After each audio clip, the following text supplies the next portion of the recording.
You've reached Avery Silman, owner of Silman Ranch. I'm not available right now. If you're calling about an order, get in contact with Sanford Williard. He'll take care of you. Otherwise, leave a message, and I'll get back to you when I can.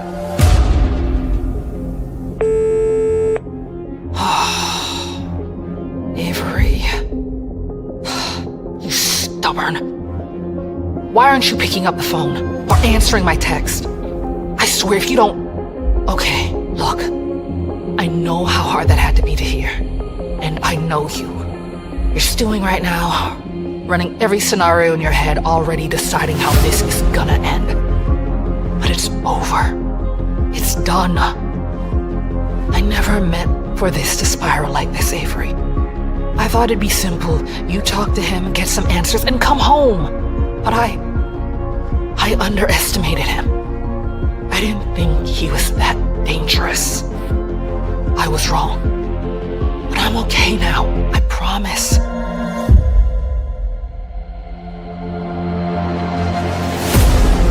Lincoln's people are watching over me. Watching over your niece. Darren will never set foot in a Projectus building again. He won't touch me again. So stop, please, Avery. Just stop. I know you. I know what you're thinking, what you're about to do.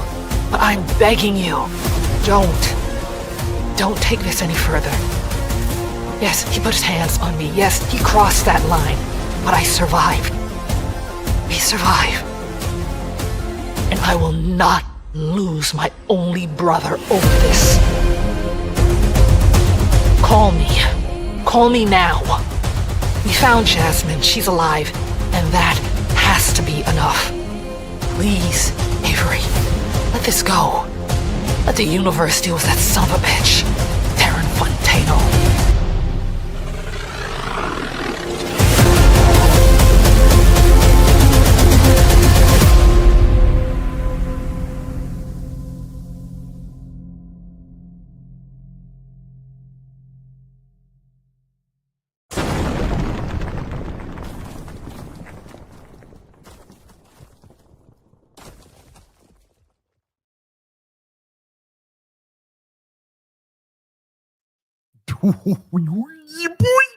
Yo. Hi everyone, welcome to Rip und the Silverback, episode 61 now.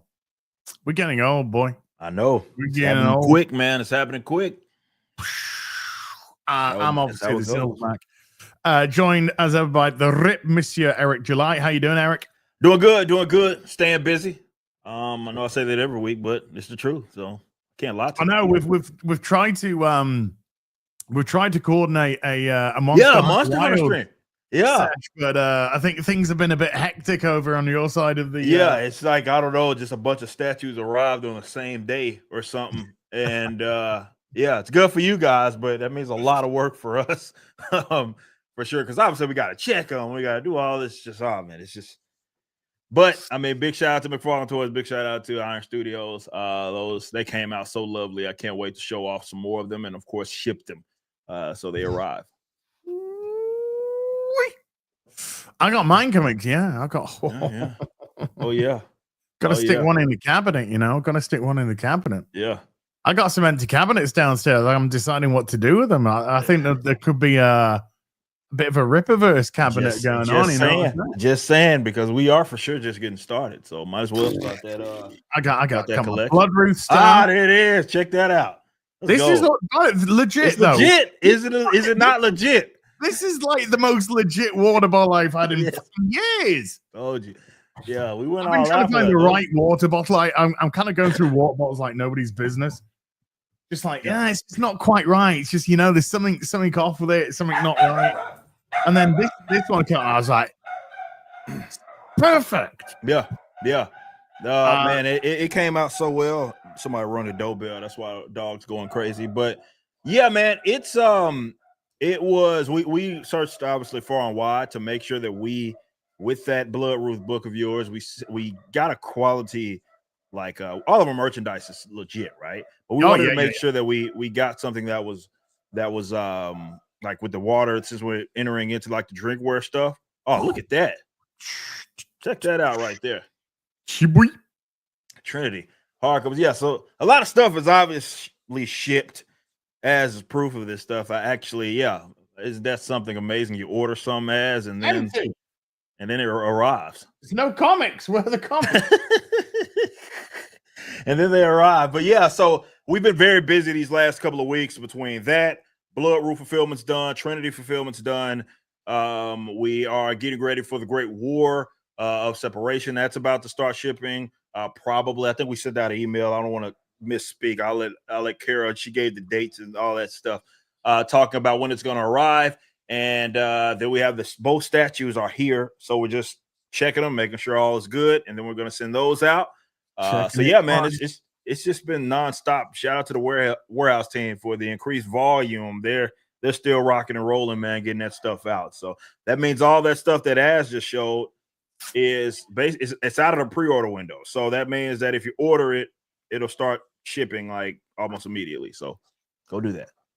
I have read Blood Ruth. I love Blood Ruth. Yeah, really good book. Yeah.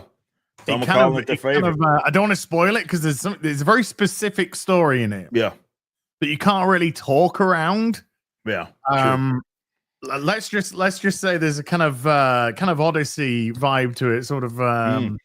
It does have, and I was wondering how they were going to pull that off, the sausage, because it does have very much this sort of.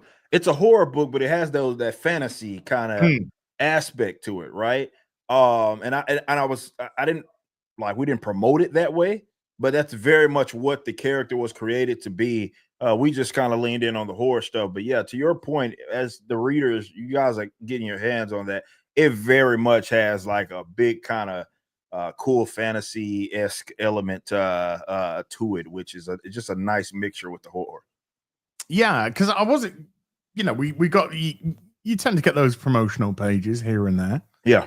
But I didn't know how the story was going to come together.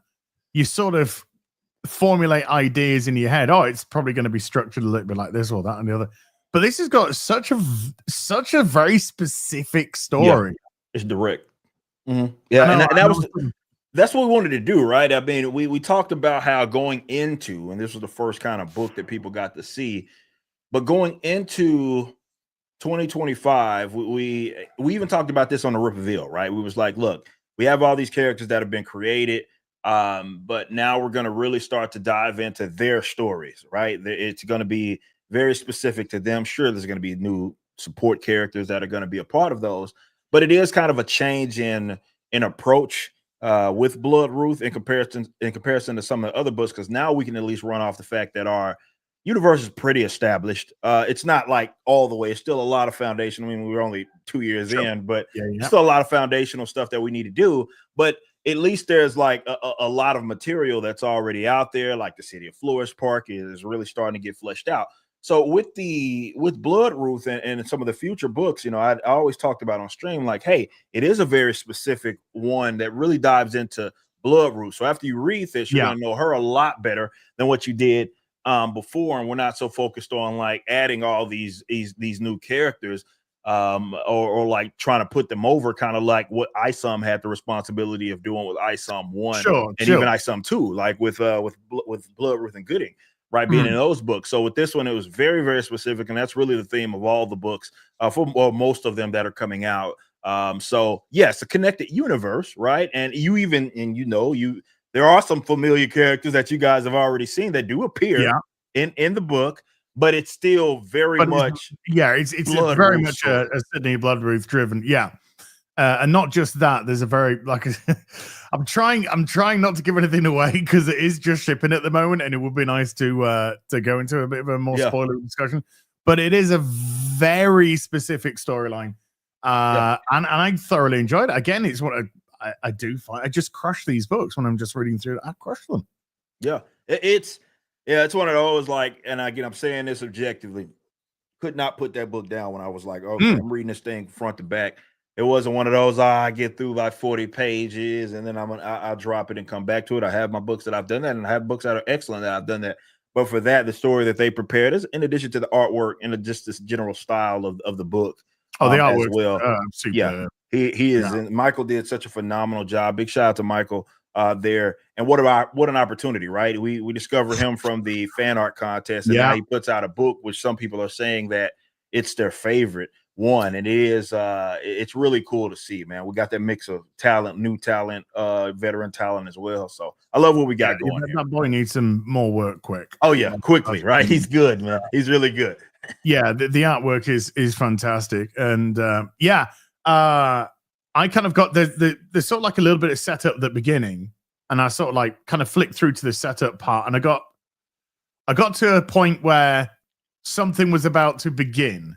Yeah, we probably understand what I'm talking about. Mm-hmm. And so I was just like, okay, I'll come back to it, then.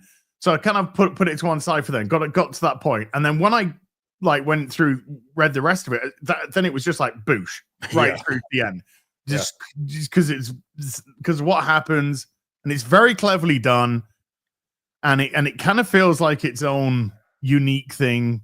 Yeah, sure, there are some characters from the Rippaverse which do just appear hither and thither, but in the grand scale of things, it's just like, no, this has got a very specific path, and it kind of, I don't know if you want to take this as a compliment or what, but it kind of felt like the pilot of a TV show, almost. Like this is an idea that we've got for a TV show. And I say that in as much as that you can really kind of see where this could potentially go. Expand. Definitely for Blood 2, 3, 4, all that and beyond, right? It's like you read that and you really see kind of what specifically she's doing, how she's doing it, and what she's tasked to kind of deal with. It's a very specific thing. It's unique to her, especially with the characters that we've already introduced. It's something that really only Sydney can do that, right? That's her thing, and so it kind of dives into and look, I'm not spoiling it here because you guys read Isom 2 by now, I hope, and the conversation that they have, her and Isom have. Right, where they're talking about realms and and all these different things in that book. So she's obviously tasked to deal with some specific things. That's the whole reason why Gooding himself told Isom to go see her, right? And I love that about it because it very much is contained. I would say of all the books that we've released so far, if you're looking for a series to where it'll help if you read some of the other books, but this is very much a series that is going to be probably the most self-contained. Because it has to be that way. Yeah, but it kind of feels in because I don't think I'm giving anything away here, but this is set before Yaira or during the beginning parts of Yaira 1. Right. You can tell that just through something that happens. I mean, I don't read the books. Oh, no, apparently, that's right. So how could you even know that? Was that just a wild guess? Wild guess. Okay. Oh, wild guess. Yeah.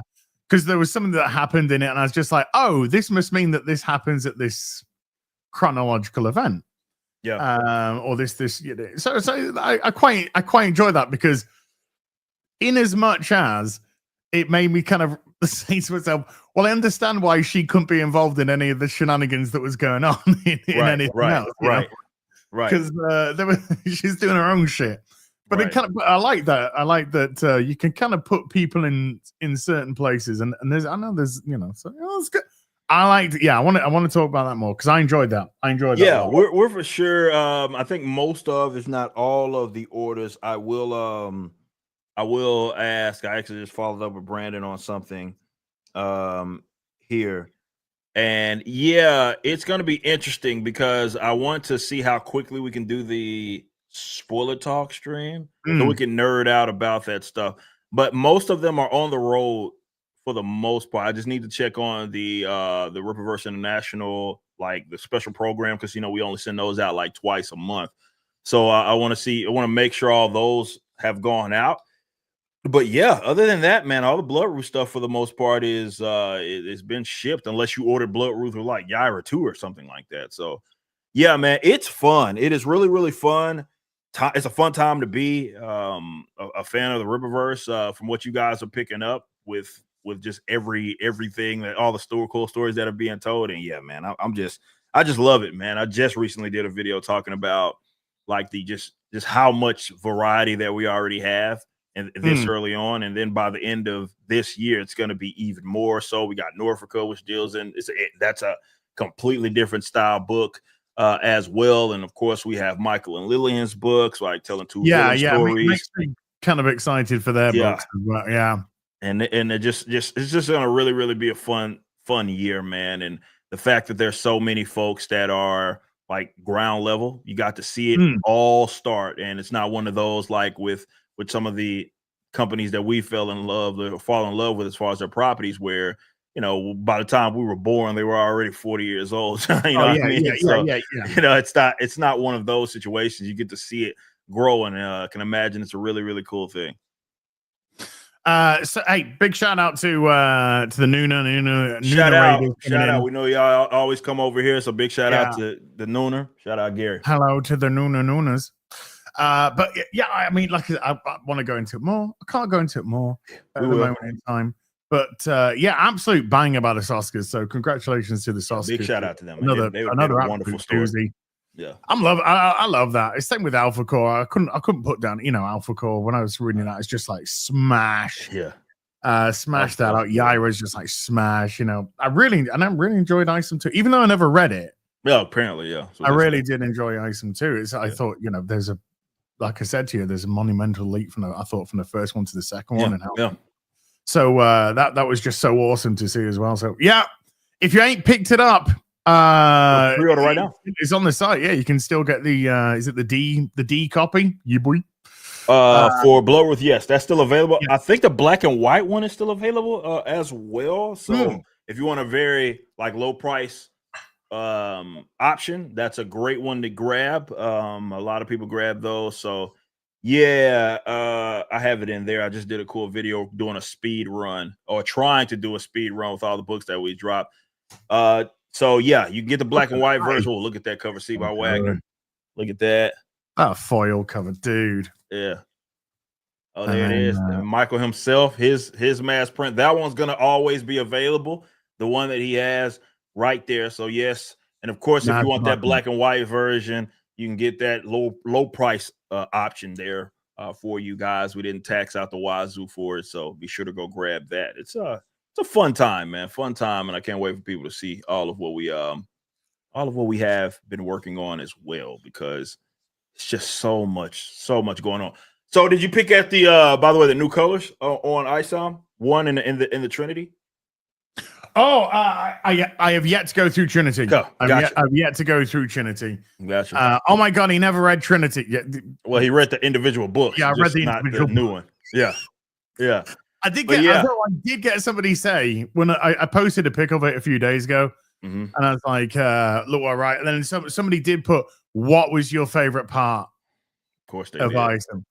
And I was so tempted just to reply, the part where everyone freaked out at Eric. That's one of the good parts. But then I realized I have life and shit to things to do. So yeah, you got stuff to do. Yeah, like do Ripping a Silverback. So fuck those guys. Yellow Flash is also in the chat. Scan through at the different colors for it. So it's just like, okay. Yeah. But I need to pull out my original, do a little bit of comparing. Yeah, compare and contrast. Yeah, dude, that's a good one. So yeah, big shout out to Sebastian. So if you guys have already got the Trinity, the soft or hardcover, whatever, same book. But yeah, those colors are how ISOM 3's colors are going to look. So Sebastian Chang is the new series colorist. So yeah, hope you enjoy. I don't suppose by any chance you have watched any of the first 2 episodes of Daredevil. Daredevil, I could lie and say I did, but I'd be lying, so I won't. So, the first 2 episodes dropped, well, technically last night for the US, early hours of the morning for us in the UK. So, this morning I did have the opportunity to watch them. As far as I can be aware, before I did watch them, it seemed to be well received. Okay. For the most part. I gotta say, after the first 2 episodes, little bit disappointed.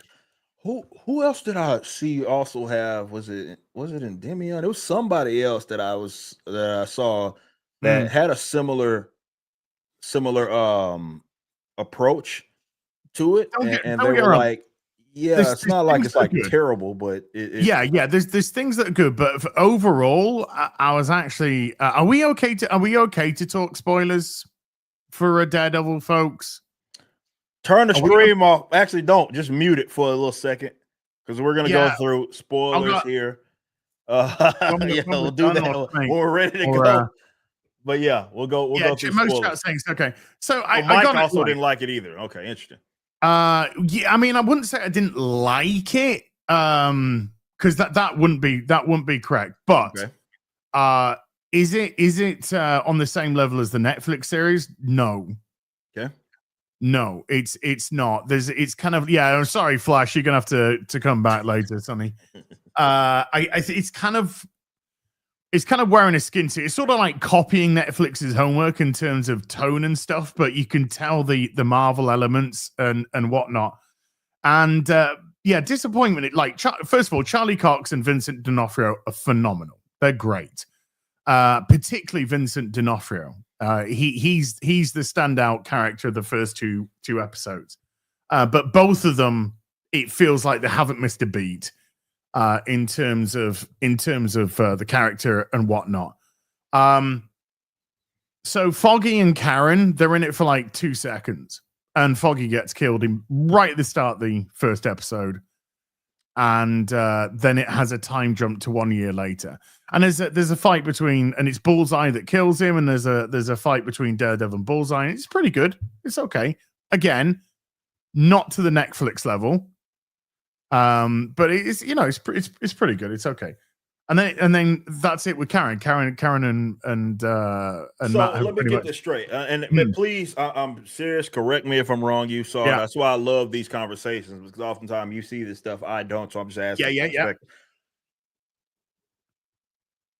Does that make it feel, just from what you picked up? Obviously, you talk about everything else, but from what you pick up, does it make the addition of them, because remember that was a latter thing that they did when they brought in both of them back to do the Foggy and when they brought her back to do the show, apparently that was a late addition. That was like, you saw fans that were like, what the hell are these guys? And they brought some of the original cast guys.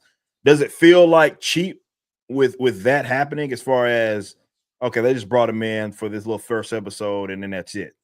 Do you think you're going to see them again? Well, you're not going to see Foggy again. Well, obviously he's dead and gone. But Karen, I mean, I was expecting Karen to be in it more. Okay. But she was barely in it. She literally just returned for a brief scene after the beginning 15 minutes. The beginning 15 minutes is the killing of Foggy in the fight with Bullseye and the sort of passing of the torch, should we say? Mm-hmm. From Netflix to Disney. And the thing is, right, I don't have too much of a problem with change, in as much as we've got our own story to tell. This is how it's going to be. YouTube's crashed 4 fucking times already this stream. It does that for me when I was streaming on Monday or last Monday. It's driving me insane. It's just like, have you cleared your cache? I don't know. Have you fucking sorted out your dog shit fucking streaming site? Yeah? Because this has been going on for fucking months. Anyway, man. I can't even keep the live shit up because it just crashes. Yes, I've got a problem if they got right. We've got a specific story to tell, and it's not going to involve Foggy and Karen because we're bringing in these characters. That to me is fine, right? Okay. But the characters that they brought in, well, chat keeps mentioning that they are going to be in season 2. So okay, all right. This is it. They've been announced for season 2. Okay, both Foggy and Karen. So because there's a year time jump, is there going to be some shenanigans with Foggy's death? Are they probably going to react to the fans in terms of bringing Karen remember back? they got this multiverse bullshit, so that's a get out of jail free card all the time. Yeah. So. Now also I do want to stress that I have been told by my sources, my chocolate sauce and my tomato sauce, that please bear with us for the first 3 episodes. because it's going to be a little bit rough. But the back end, the back three, they're going to be really good. So I have actually been told that, and it does feel that way. Whenever Matt Murdock or Vincent D'Onofrio, Kingpin, are on the screen, they're great, unless the Kingpin is being belittled, and he does get belittled in a couple of ways. Number one, they kind of they did a little bit of a reference to Echo shooting him in the face, and then that was dropped. So I'm like, okay with that. But it's little things like Kingpin's been gone for a while, and Vanessa's been running the business, and she's been running it way better than Kingpin, and everything's going great. But then, and it's kind of like, why'd you have to do that? Why'd you have to do silly little things like fucking that? And Kingpin comes back to run as mayor of New York, right? And you've seen the trailers. That's mentioned in the trailers. And then he has this very good conversation with Matt Murdock in the diner, which was also seen in the trailers. But they just absolutely position Kingpin as Trump. And he very nearly says, and I'm not even joking here, Eric, he actually stops himself from saying it and then phrases it slightly differently. But he very nearly says, "Make New York great again." Interesting. Yeah. And it was just like, are these people just absolutely fucking unable just to create any political figure with their own agenda that doesn't involve fucking TDS? That's unfortunate. I did see that. I didn't know the truth of it. I mean, saw that people were talking about that. They referenced that in the next season, that there was some sort of Trump tie-in. Like, he says, I got the quote here. He says, "I'm going to make New York a better future." And I was like, oh, make New York great again. Gotcha. And it was just like, things like that just made me just like, oh, you shit. You know, you just, because it's not even subtle analogy. It's just so blatant and just rent free. I mean, it does. Look, man, I mean, to use your term, that has to be boring. I would have made my eyes roll back in my head if I was watching that and that was there, because it's like, I'm willing to bet that didn't enhance the episode for you, did it, Ass? No, because there was multiple occasions after that where people sort of make Trump references to Kingpin, and it just kind of got so. You know, Kingpin's a great character on his own. Didn't need to have these this baggage. I mean, I'm sure they did it with the kind of thought in their own twisted heads that, oh, if we make him Trump, then everyone will hate him. And then, 53% of people actually think that Kingpin's now the hero of this story. So you know what I mean? Just kind of felt so sort of tone deaf and out of place, and it's just very specific, considering it's New York, so you can kind of, but you can tell this is so like Californicated in its mentality, and it just didn't need to go there. Absolutely didn't need to go there. And the story in itself is a slow burner. I'm okay with slow burners if they go somewhere, but this is my problem with the removal of Foggy and Karen. Is the characters that they brought in, there's nothing to them. Matt now has a practice with this, I don't know what ethnicity she is, just call it ethnic woman now. And she serves no purpose other than be ethnic woman. She has no personality, really. She just like, And then we get it's everyone else that tells us what she's like. It's one of those scenarios. Oh, you're the badass. You're ba-ba-ba. You're ba-ba-ba-ba-ba, And it's just like, And there's so many kind of forced conversations which you just wouldn't happen in reality. And then they put him together with a new girlfriend. I can't even remember her name. She's that unforgettable. And there's just zilch chemistry between the two of them. None. And it's just like, okay, so you wanted to put Matt together with this woman because she's the therapist, and you wanted the therapist to end up being the marriage guidance counselors for Fisk and Vanessa. And it is that the whole reason why you just bundled him together with that? And it just, I don't know why, but it just like there was nothing to her either. She was just so vanilla in character, and there was no kind of bite in their conversation or how they got together or what makes them attracted to each other. Like you could see progression in the Netflix series with Night Nurse and Karen, and how he gets to those positions, and how the relationships get to like that tension point where in these cases the tension's broken up by a sexual encounter between them.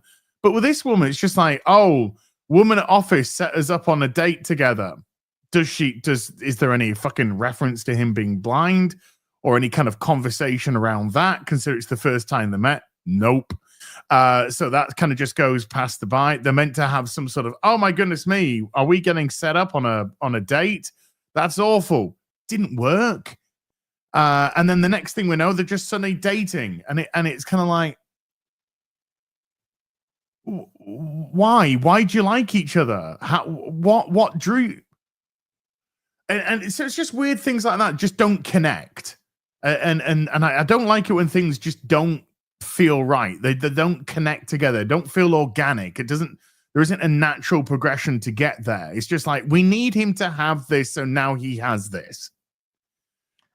Which is annoying because, like I said, when he's on the screen, he's great. When Vincent D'Onofrio is on the screen, he's great. And then I think when they were filming this originally, before they threw things out, this was meant to be more of just a courtroom drama. So there is a fifth time it's crashed. Go fuck yourself up the ass, YouTube. Yeah, it's funny. While you were doing that, I just had to refresh. That's what I was doing. You saw me over here. It's every. Oh, so there is a story that's kind of going on as regards to getting Matt into the courtroom. Fine, great. That's a bit of a slow burner. Fine, no problem, as long as it leads somewhere.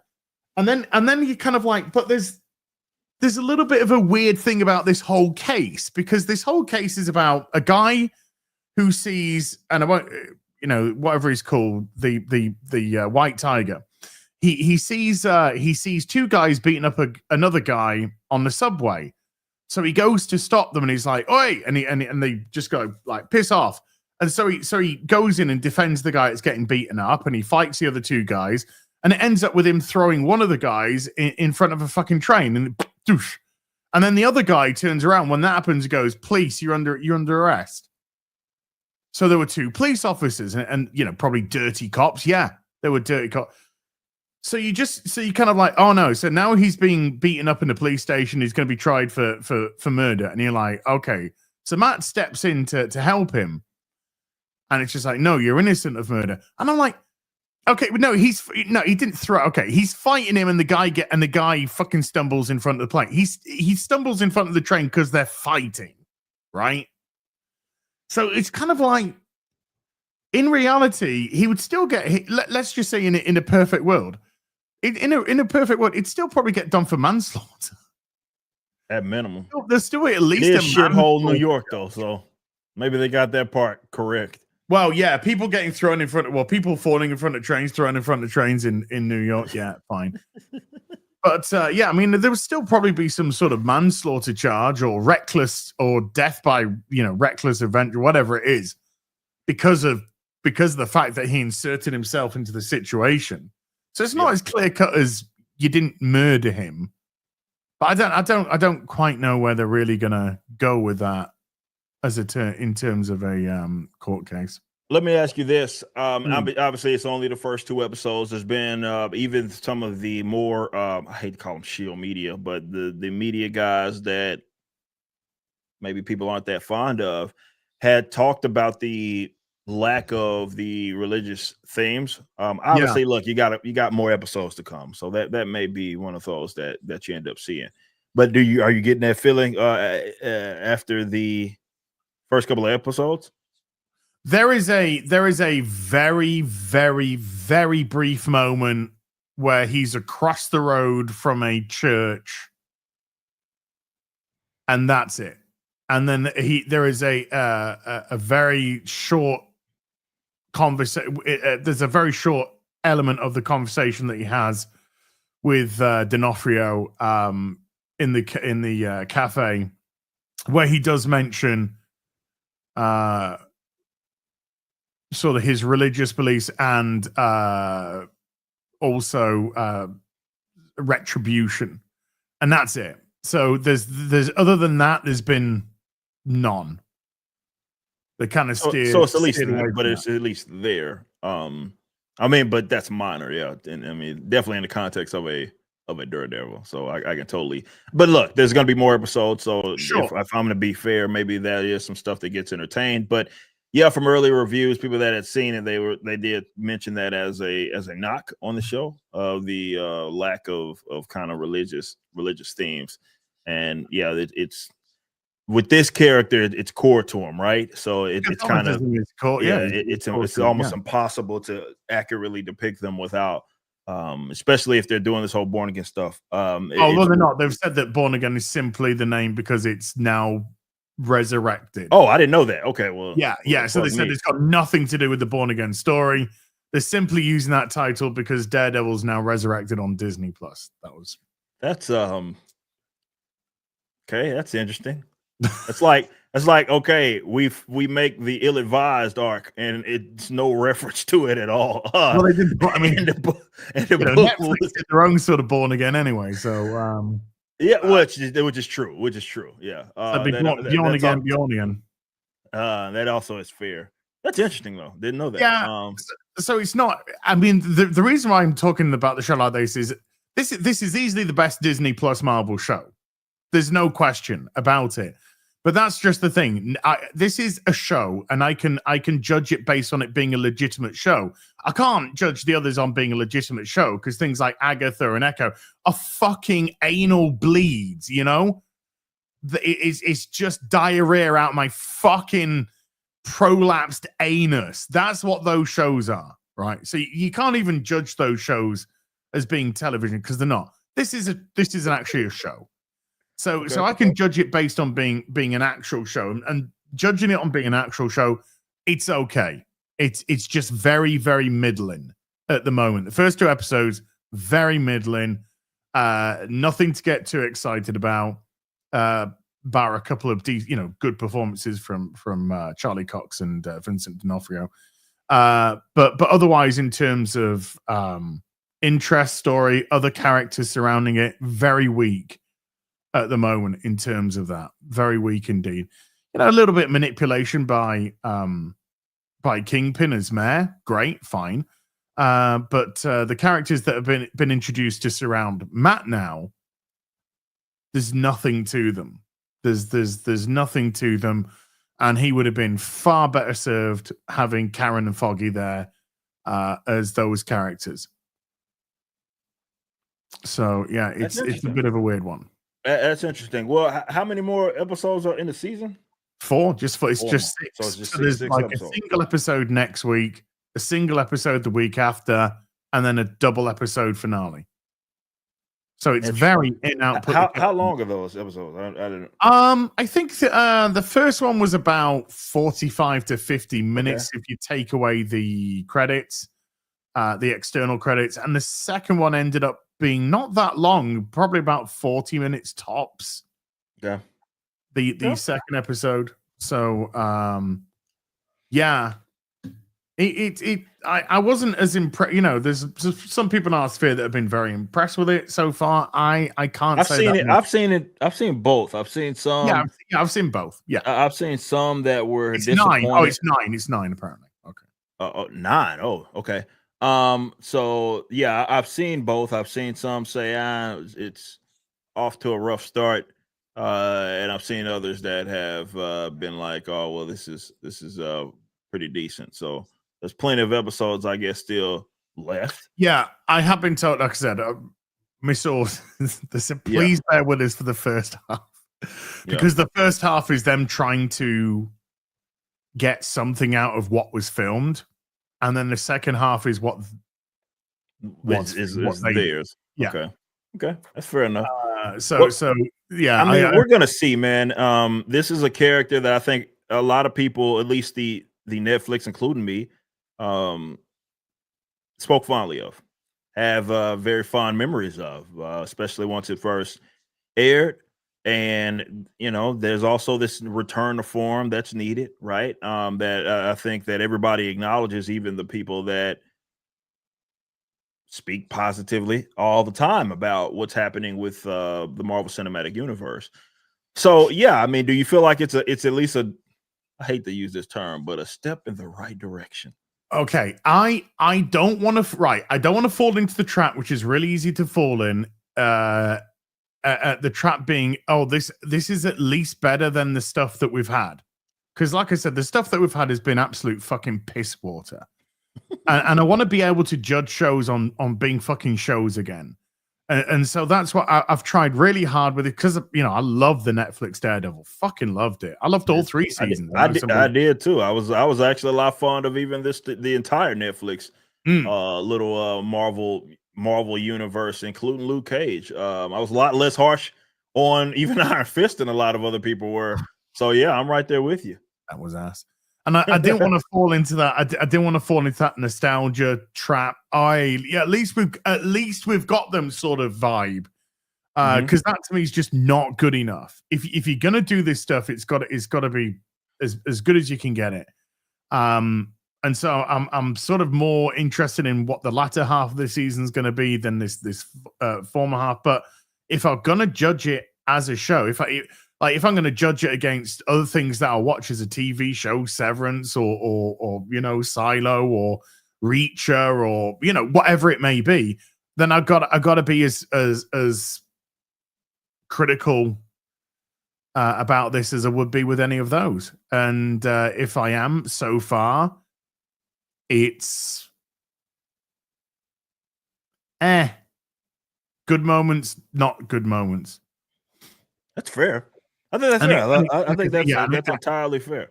Yeah, it certainly hasn't reached it. There's too many moments of it feels like we want to copy the Netflix show as opposed to really allowing your show to be your show. The Netflix tone is doing fucking heavy lifting. The success of the Netflix series is really doing some fucking heavy lifting in these 2 first episodes. Yeah, I would probably give so far 5 out of 10 for the episodes. Right down the middle, which is average. That's so. Yeah, we'll see where it goes. I don't want to. I'm certainly not black-pilled on it, because, like I said, there are moments where things can shine, but there are that you can just tell those fucking Disney moments. Those fucking retarded Disney moments. Well, we've got to have this representation, or we've got to have this or this, and it's just like, but why? But why? No. Yeah, we're gonna have Punisher later.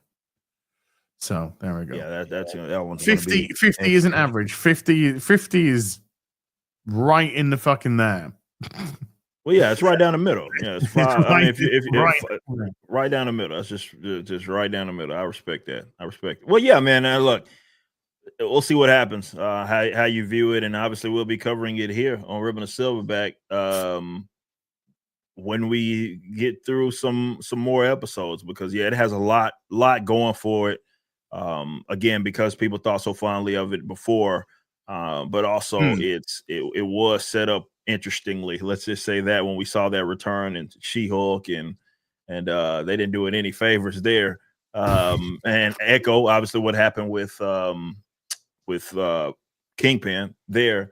So yeah, they were going an interesting route, to say the least, with those characters, but it does need it needs a jolt for sure. Everybody believes that with the Marvel Cinematic Universe, and perhaps they get that through Daredevil. Well, I think it's going to be interesting for the real BBC next week because I'm kind of very with it. I think Gary liked it, and Mauler hasn't seen it yet. So so that'll be fun. One of those Deadpool Wolverine situations where everyone's got a complete, Can somebody please sort this fucking echo chamber out? Apparently, we all agree on everything. Intended. It's not working as intended. That's what they say. Everybody agrees on everything, and we just take positions just for the sake of taking positions. Yeah. Okay. So I want to show you something. And love to get your opinion on this. Let me just switch to the live chat on here because I want to see chat's reaction to this. So this is coming from Pirate Nation. 11% of all game developers were laid off in the last 12 months. By the way, this is the Western gaming industry. Clearly. The Western, not the East, the Western. The hardest hit were women. Now, I just want to draw your attention to the right-hand side there. Women? Perhaps. I don't know. Maybe. I think there's some extra doubting going on in some of this. Maybe we should just shovel off there, Porkins. Shovel off to the side there. Now, I couldn't help myself with this one, and I actually I don't want to be, try and be. Where did I put it? Oh yeah, here we go. I said, so what does that say? So if it was hardest hit, if most of the layoffs affected women in gaming, what does that say? Says quite a bit, actually. And for one, most of your jobs were not real. Look, the bubble had to burst. I think everybody had to agree with that, right? Like post 2020 happens, St. George Floyd dies, and everything goes to rest in peace. But everything went to the absolute crapper after that, right? Everybody was signaling mega corporate, right? And so what you had happen in the gaming industry was they started bringing in a lot of these buffoons, though some of this stuff happened before that, right? You had definitely the Trump phenomenon, and they started bringing in some stuff, but it really started to accelerate there, right? So this is DEI and all the fucky terms, and all these companies wanted to kind of import these weirdos in to help fix their companies that had no issues, or rather, if they did have issues, it wasn't because of that. So, as you know, what generally happens when the rubber meets the road and you start to realize that, I guess, the bottom line has been impacted, right? And maybe a game came out, maybe it wasn't as successful as what you needed it to be, right? You had expectations, the investors had expectations, and so you have to start making some adjustments within your company. What are going to be the first jobs to go? Well, I mean, you say jobs? Oh, well, they're not actually jobs. Not by literal definition. You got to get rid of the things which aren't jobs. Yeah. Is the first one. Hey, let me ask you a question. Based on this picture, just based on this picture, I know this is a loaded question, everybody, but let's just have a bit of fun, shall we? Based on that picture in front of you, would you fucking buy a game from this dev team? Just from the optic. I mean, obviously from the optics, yeah. Colored hair. Would you buy a game for this? Which game? I'll tell you what. Even a better question, Eric. Even a better question. Which game did this team make? It looks like possibly Dragon Age Veilguard. I tell you what, if they're not, you could have put that in front of me, multiple choice. That's what I'm selecting. Yeah, no, I would say that. I'd go with Dustborn, Okay, for the Concord, maybe. Veilguard, I think, yeah. I think we should be on, what is it, Family Feud with this one? Yeah. Our survey says Veilguard. Yeah, Veilguard's up on the board. Yeah, up on the board. That's the number one answer. Number one answer there was 78. 78 people said Veilguard, and 14 said Dustborn. Yeah, 14 said that's on the board. You go down the fucking line. Oh man, yeah, it could be either one of those. But no, seriously, like Concord. Is Concord up there? Concord 22. 22 with Concord. So yeah, but no, seriously, those are going to be the first jobs to go. They have to every single time, because they're not real. And none of that was ever sustainable. As real as this. As real as this. That woman right there, as real as that woman. But no, seriously, it was all fake. It was all fake and gay. And yes, sir. I will say that it was impressive, to say the least, how they were able to hijack an entire region's gaming industry and to be able to whip them into shape, or pimp them rather, to employ them to fuck the games up. That's impressive, right? Because it wasn't just Sweet Baby Inc. We know there's plenty of the consulting companies that were out there, or they hired internally for them to do the same job. Yes. Okay. And that is go through all of this material, say that it needs whatever in its narrative because it needs to check this box, right? Or we need to bring and remember, because we covered like the companies like the CD Projekt Reds and the Ubisofts, and you remember y'all are childish, man. You remember pretty y'all are something else, man. I see it in pop. That's childish. People are highlighting the fucking spot the fucking difference, that's childish, man. That's a trip. Oh dear God. But no, seriously, they brought in all these people. None of the jobs were real, and yes, most of them happen to be women. But I really want to talk about the self-imposed rules that a lot of these companies had to bring this stuff on, right? They would say that, we're trying to see more women in games, and therefore we are committing to hiring. I'm just throwing this out there. I'm not saying that they did specific numbers, but we're committed to hiring 50% in these particular position of women or people of whatever color or whatever. But, it's not of merit, and it forced them to have to bring a lot of people in that were just dead weight. And maybe it's not even worse. It's worse than dead weight, because dead weight, you can at least cut it, and you're like, okay, we're floating again. What they brought in was an infestation, right? And it's impacted pretty much every corner of these companies. And I think we're only really at the beginning. I mean, we've talked about it a couple of weeks ago, or a few weeks ago, maybe a couple of months ago, where we were discussing, like, are we about to see like another bubble being burst in the gaming industry, which results in another crash? Fingers crossed. Fingers crossed. At least Western. I have to always preface that because the East does not have the same problem. Hell, we're all playing fucking Monster Hunter right now. The East, the East is not having the same exact problem. This is specifically a uniquely Western problem, but also look. The budgets we know are out of control. Is this not part of the reason why? Wow. we hear stories time and time again that they're hiring people who are not qualified, therefore money's being wasted in training them to get to the point where they can do the job, but they still can't do the job, and the job's not being done to the quality that has been done before, but the person that was doing the job to that quality has left the company.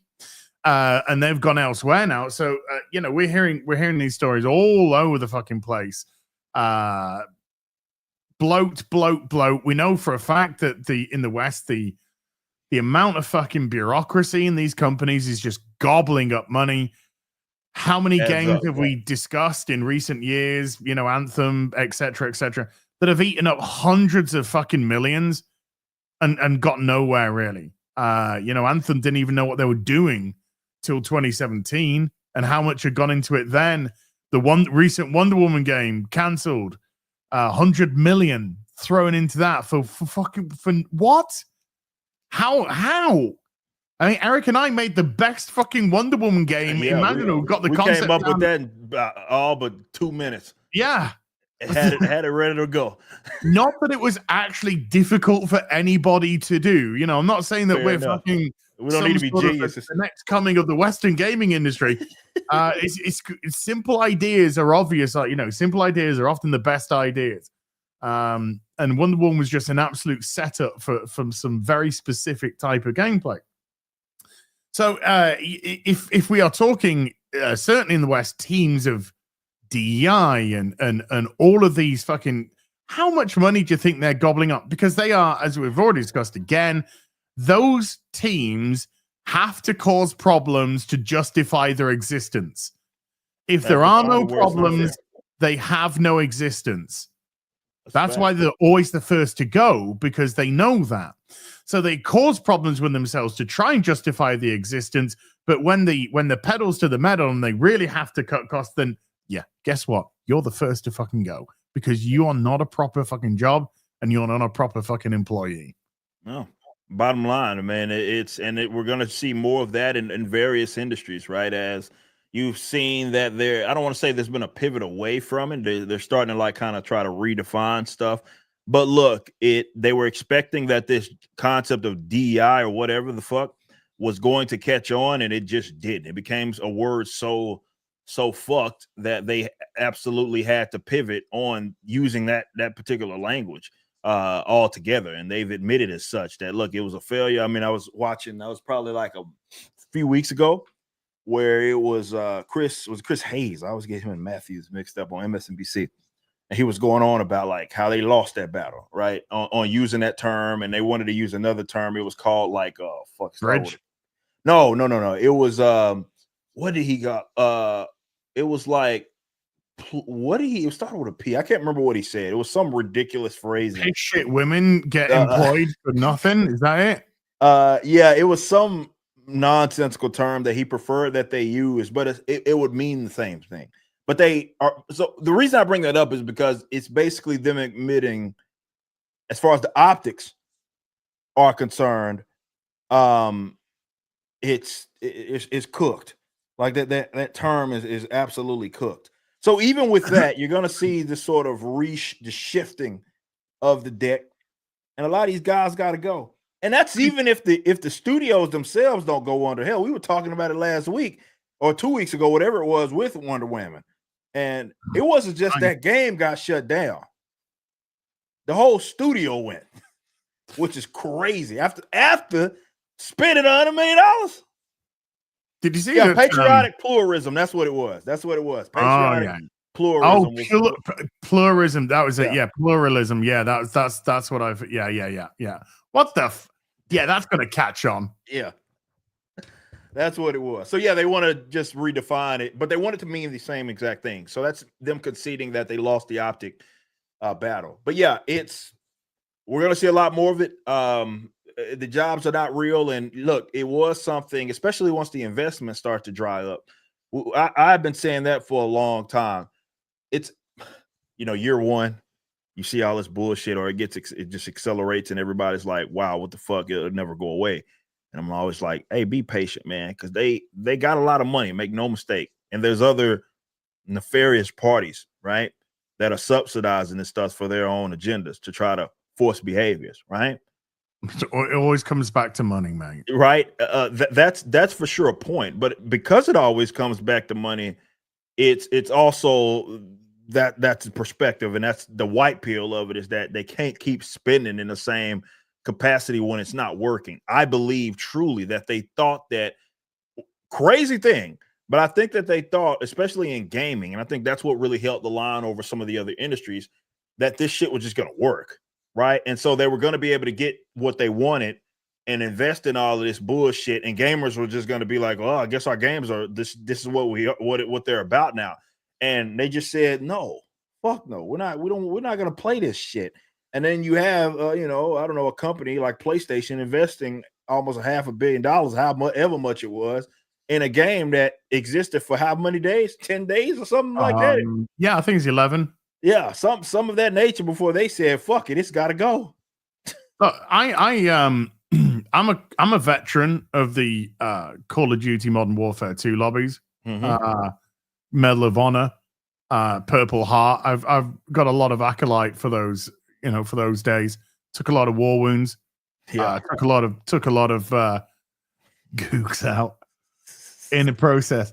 I think anybody that thinks they can tell a gamer how they're going to be gaming from now on, you are on a highway to fucking nowhere. I agree. And it just shows exactly how much you don't understand gamers in the slightest. Gamers are probably well, certainly in all the different hobby areas that I'm part of, gamers are probably the most highly strung to go fuck off. Yeah. Before anything else. I agree. And I don't think they accounted for that. I agree with that wholeheartedly. I don't think they accounted for that. They thought that, because let's be fair, comics bent over and took the shit, which was crazy as fuck to me. Comics were like, yeah, this is what it's gonna be. And while there was some audience rejection, right? It was, the infestation was so bad that it felt really difficult to make any momentum, and it felt like all the people that were fucking the things up were like getting promotions. The Tom Kings, right? That it's like they were giving them more work. It was weird. It was like, what the fuck is going on? But yeah, I agree with that wholeheartedly. That gamers were like, bro, we're not. They went over there thinking they could do the same thing, and they were like, nah, bro, we're not going for this. And I think a lot of people just got caught making terrible investments. I mean, think about just the sheer amount of studios that we've seen just go since all of this shit took place. I mean, it's been crazy. I mean, you look at the studio, the sub studios at Square. I mean, Square for the most part, and that's going to take some time for them to get to where they got to return to form. But it got to the point to where Square was like, "Fuck these Western." Yeah, we're certainly we're getting rid of our Western side. Yeah, it's got to go. It's absolutely got to go. So that's a different animal. So these studios where the investment just could not, it wasn't sustainable. And it took a little time. It took a couple of years, few years, maybe even 4 years for it to finally be like, okay, this isn't working. We're going to have to adjust. So yeah, there has been some redefining of terms. There's been all of that, but it shows that gamers just said, fuck it. Speaking of, and I don't want to go too much on a tangent. Did you see that? And like I said, I try not to, because again, for the sake of professionalism, but it does go right into what we've been discussing, that Scott Snyder, who just got through retweeting Hassan on this whole fucking Trump bullshit. And it's like, just when I think, there's going to be some sort of adjustment, here we are again. Let me see if I can get the exact tweet. Well, Scott Snyder, he bent over for Heather Antos, so he's clearly got no fucking balls. Let me, I'm going to get the exact tweet here. And it was, no, Hassan got banned for 1 day. He's banned. He got banned for 1 day. But yeah, he retweeted the thing that Hassan brought up, where he posted, said Trump pulled up a child as a prop to talk about how he had brain cancer. Trump's admin is cutting cancer, blah, blah, blah, a bunch of bullshit. And then followed by talking about child cancer rates increasing due to chemical exposure. He cut the EPA. By the way, EPA is one of the most corrupt fucking government organizations, or whatever you want to call them, agencies that exist. But you see what I'm saying? It's like, those guys ain't got it over there. They don't have it. Where at least with gaming, it seems like when stuff like that happens, it's a critical error, and we identify it as a critical error. And then a year from when we covered that, the studio shuts down. And the same thing isn't happening. And I think a lot of that has to do with, well, how much of a market share that just one fucking company, two companies have. And I get it. It's a different animal. But shout out to gamers, because gamers said, we're out of here. Yeah, gamers speak with their wallets quite happily. Yeah. It's something shit. It's not like with some like comics, there is a trap that you can fall into, if you've been collecting for an X amount of time. And as Gary and I both said towards the end, before we stopped, getting Marvel and DC, 4 years ago now, or whatever it was. Yeah. We were literally, I was literally just getting Batman and it was coming and it was just getting bagged and just put into the collection. I wasn't even reading the fucking thing towards the end. And there's a trap that you can fall into as a kind of collector, a comic collector, that you're sort of going through the motions almost. But gamers got shit to do. They've got shit to do with their time, you know? Yeah, and there's too many options also as well. Like it's especially when you see what's happening in the independent space. And I think that is a big part of it as well. We're now more than ever with especially games. And I guess, yeah, you can mention that in comics because of companies like ours, where people are willing to consider something that isn't Blizzard or Activision or Ubisoft, or like they'll consider something else. It's not, oh, what we've thrown at you as the companies that you're supposed to support. Sometimes it's single, double A. And if it's something that's halfway decent, people will buy it. People will buy it. Doesn't matter if the company has been around for 30 years or whether they've been around for 2. It's gamers have shown that, look, we'll go to wherever our tastes are, and I appreciate that from them. And just when it felt like, man, these wokies were just going to every single industry and just fucking it. Gamers said, nah, bro, we're not going for it. We're not going for it. So, and shout out to the Japanese, I guess, as well. I mean, hell, it's the same thing happened in the comics. People, they who did they go to? They went to the Japanese. They went to South Korea. It's a clear indication, though, of diversity will always lose to talent. Every time, as it should. Yeah, as it absolutely should. And that's just the thing. It just exposes that DEI doesn't work because it is merit-based, because people won't purchase based on race, color, gender, ethnicity, or what they've been told they should. This is how you should be. Nah. It's completely merit, you know, whether it be Stellar Blade or Wukong or wherever it is. You know, those are the top fucking games. People will always go to merit before diversity, and they every right to do so, as they should. And it's the West that have buried themselves in this, not the East, and that's why the West gaming industry is falling on its ass, and the Eastern one is not. As PlayStation over in California, in Silicon Valley, are laying off more people now. You're not wrong. And look, I think, and what I love at least about their existence, though, yeah, as American, I'm like, you want to compete because the Japanese are kicking your ass in the industry that you influenced them on, right? Which has always been a trip to me. But it does show that the demand is still there. And you know how so many people gaslit us even about the comic book industry, where it's like they always point to a demand problem. Like, well, people aren't reading books and comics anymore. It's like, you know, they're reading comics. It's just not yours. Yes. Right? Like with the explosion of manga, it proves that. And the same can be said for games, right? It's like, no, the demand's there. It's just that people are considering other things.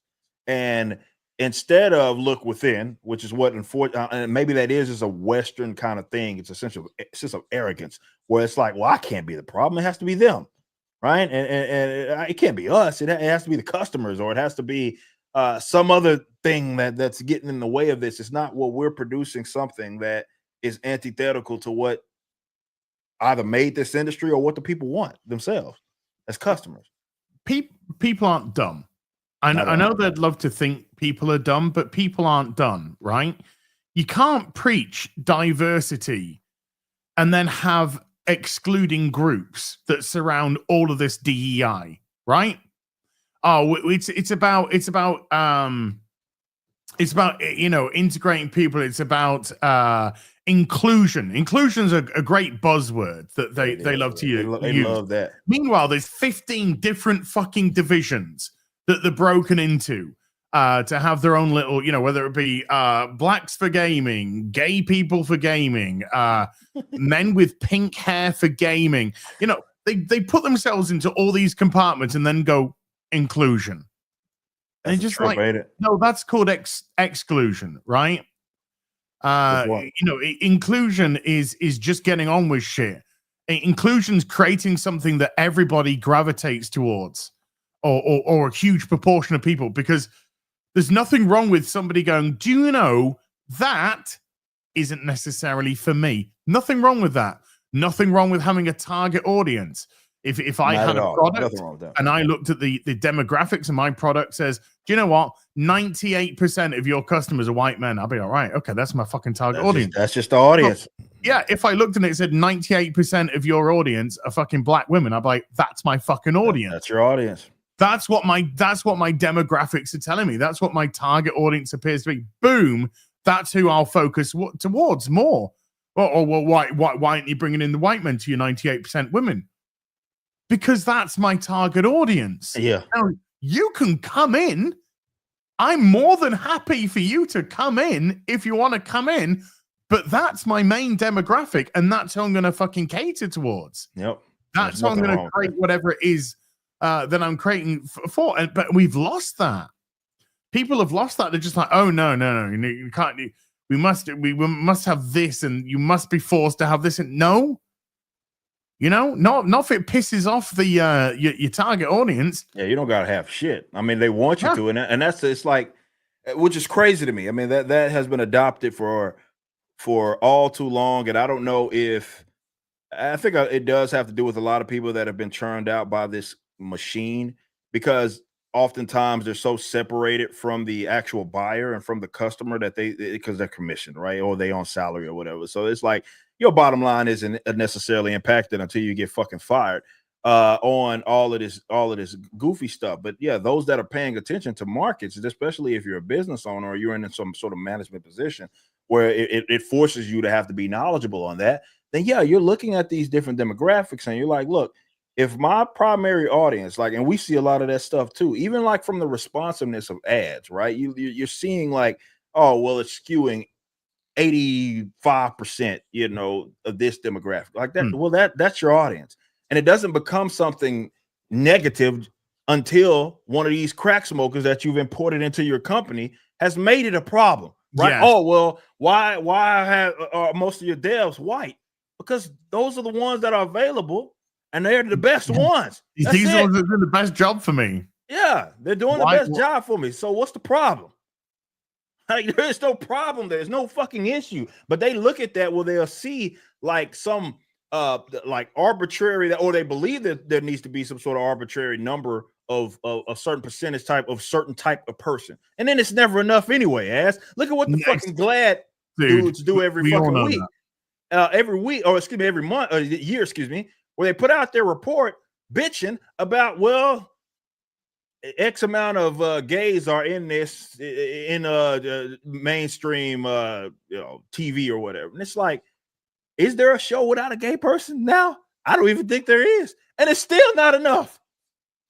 It's still not enough. They want a higher percentage. Walk around a fantasy fucking universe without my fish man next to me telling me he's gay. That's what I'm saying. And he is. Exactly. You can't get away. Ass couldn't even go to the grocery store. No. Without seeing this shit. Couldn't even get me fucking ribeye and cheese without Morrison's telling me food's gay now.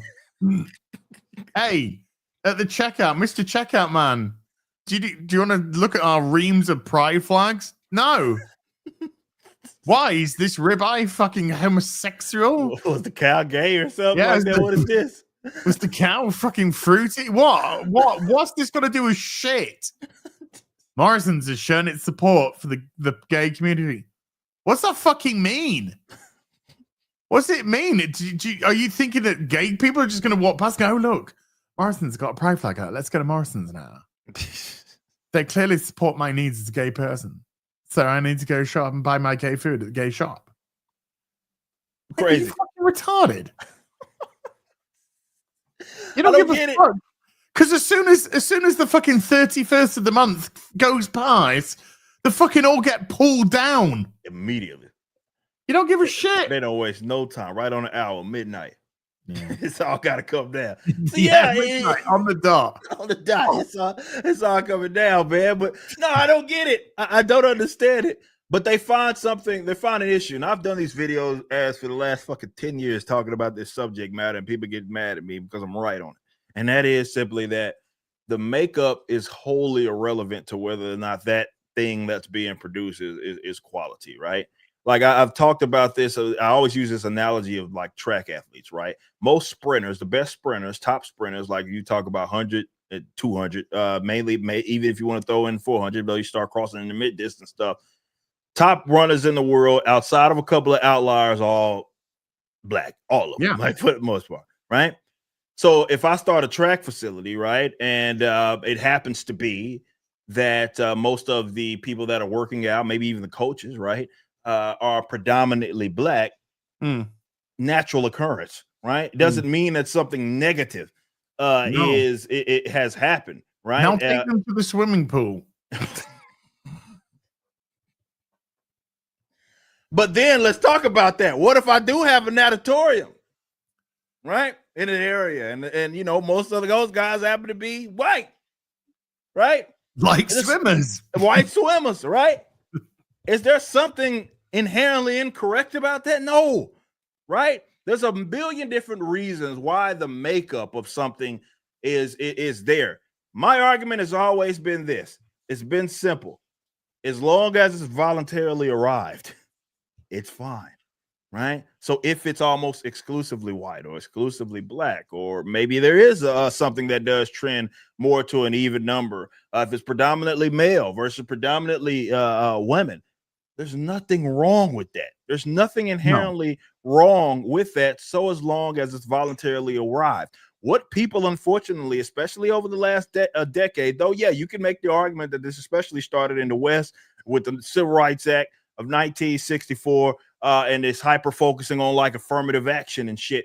Yeah, that for sure kicked a lot of this goofy shit off, but it especially started to accelerate over the last decades, where people are just going to various things, trying to find something wrong with it, trying to find something incorrect, and saying, well, the makeup of developers just happens to be too white to my liking. But they're the best ones, best developers. That's where those that tend to want to do games, they happen just to be of that race, you know, that just it's completely voluntarily arrived, but they find something incorrect about it. They find something wrong with it, and and now they gotta fuck it up. Oh, we got a promise, and now here you go, airlines and shit talking about their next class is gonna be 50%, whatever. And next thing you know, you upside down. Now, look, I ain't saying that that had everything to do with DEI, but you get what I'm saying. I am no. Women drivers, fucking hell. I'm just saying, man. It's as long as it's voluntarily arrived, there's nothing wrong with it. And the minute that the West starts to be like, look, it is what it is. You can be offended as all you want. If you want to be a developer and you happen to have blue hair and breasts and a dick, right? Okay, whatever. Go become the best developer that you can possibly be. And if your skill set warrants that you being hired, though having breasts and a dick, then it is what it is. But until then, nobody gives a fuck that you're out of a job. But nobody cares. But this is a Western disease. This is a Western disease. Did you hear any complaints about when we see a show, Squid Game, Alice in Borderland, exclusively Korean, stuff like that? Yeah, that's either specifically Korean or Japanese. I mean, Squid Game season 2 had less. There was only like one fucking diverse person in the first season. There was none in the second season. Where's all the complaints there? Where's all the complaints about the Korean? Oh, well, the Korean shows just nonsense. You never get any of that. This is a Western disease. Yep. It is a fucking Western disease. You go and have a look at the developers in the East. Go have a look at those developers. What are you going to see? I'll tell you what you're going to see. You're going to see men and women. That's what you're going to see. But you're going to see men and women who are Japanese or Korean or Chinese. That's what you're going to see. And you're not going to see a lot of diversity out of that at all. Probably next to zilch. Yeah. But in the West, oh no, we got to have. Oh no, BBC or whatever, inclusion and diversity policies. You would go for this breakup of this. Dude, I was watching some clips today of, we call it Dragon's Den. I think it's called Shark Tank in the US, where you have the entrepreneurs and the people come, they pitch their business. All right.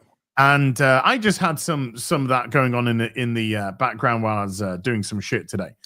And there were two women that came on, and they were pitching for, it was a stupid amount of money, like 150, maybe even 250,000.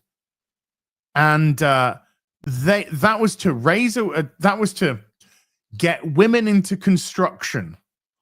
Because construction is a male dominated industry, and by 5 years time they want a woman on every single construction site. Now that sounds like a fucking nightmare, by the way. All the dragons. Now there was male dragons and there are female dragons, and I tell you what, the female dragon, she when they started talking, she was immediately like, oh fuck. Because and you can understand, because this is a woman who's got where she is on merit, right, and she's in front of two fucking by the way, chat, these two women, they are exactly how you imagined they are. Hitting the wrong side of 40, fucking overweight, white, and most likely liberal leaning. Well, absolutely 100% liberal leaning. Yeah, I was just about to say, most likely. I mean, I said that to be generous, but let's just and just to add on top of it, yes, had massive fucking. In actual fact, one of the guys says, "You don't have a chip on your shoulder. You're balanced. You have a chip on both of your shoulders." they were just so fucking obnoxious. I can imagine. And all of the good on them though. All of the fucking dragons, they fucking shot them down. Yeah. Absolutely shot them down. And one of them was great because he was critical of their business plan. And then she went, yeah, well, we're just silly women. And he just went off. He's like, do you know how many women I employ? Do you know how many women I employ? She's like, he said, you got a right chip on it. He said, I employ more women than I do men. And they do good jobs. He said, and then this comes along. You come along, and every time you try and listen to something, you're like, and she every time they try to talk, she'd like be like that. You got such a, and I'm just like this. I think the show was about 5-6 years old, maybe more. And I'm like, oh my god, this was the time. This was the time where the literal. I know people use grift. The grift was real. And both of them, one of them was just keeps quiet as a mouse, while the other one was just an obnoxious fucking cow. And it's just like, what is this business? This business to force people to get a woman on the construction site? Yeah, is she the right person to have there? That's crazy. Yeah, I don't get it. I don't get it. But yeah, that's been the attitude of just the West in general. It's like, hey, I am different from the makeup that you have, and therefore I am owed a position. And I'm like, yeah, based on nothing other than my bits and pieces.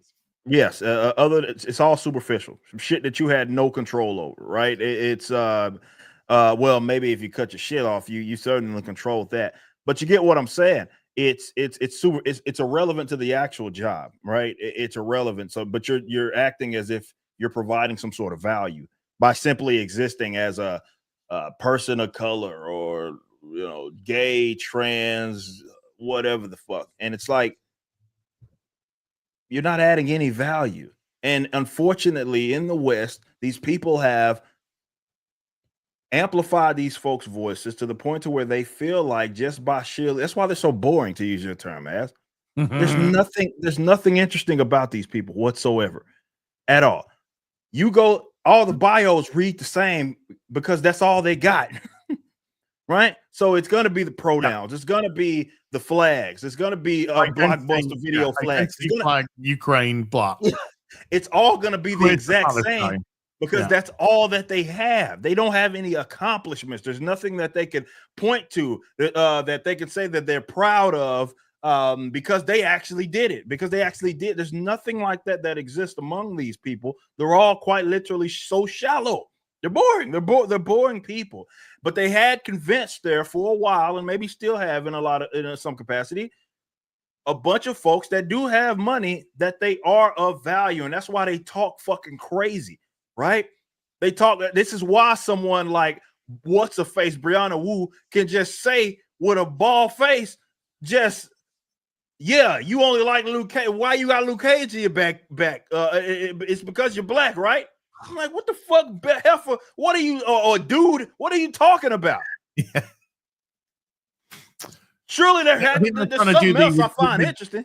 They're trying to turn their grift into the other side now. Yeah, quite little projection, because that's all that there is to them, and therefore that must be all that there is to me. Right? These are fucking the most boring fucking people, and shame on all of these goofballs who employed these folks and got them feeling like they're important, or where they just talk fucking crazy. Right? It's like with Doctor Who recently. There was this article saying Doctor Who's always been woke. Verity Lambert. Got the show off the ground. And you're just like, no, she got the show off the ground on fucking merit. Right. That's what she did. She didn't get it because she's a fucking woman, or she was an affirmative action, or she was a DIE, or whatever, other aspect that got her there. No, she got there through fucking balls and creating a great show. She wasn't fucking woke. It wasn't a woke fucking thing to do. It was people that worked fucking hard to get to where they were, regardless of whether or not they're a woman, regardless of whether or not he was Indian, etc., etc., etc. Yeah.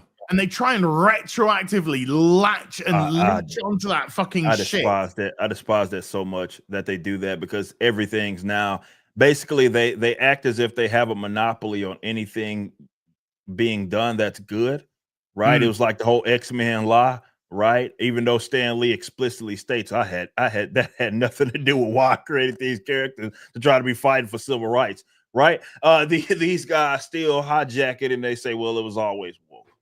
Right. So either you're purposely trying to define it in a way that only represents anything that's halfway decent, or you're just purposely misunderstanding people's arguments against this bullshit. Either way, you're being disingenuous. Yeah.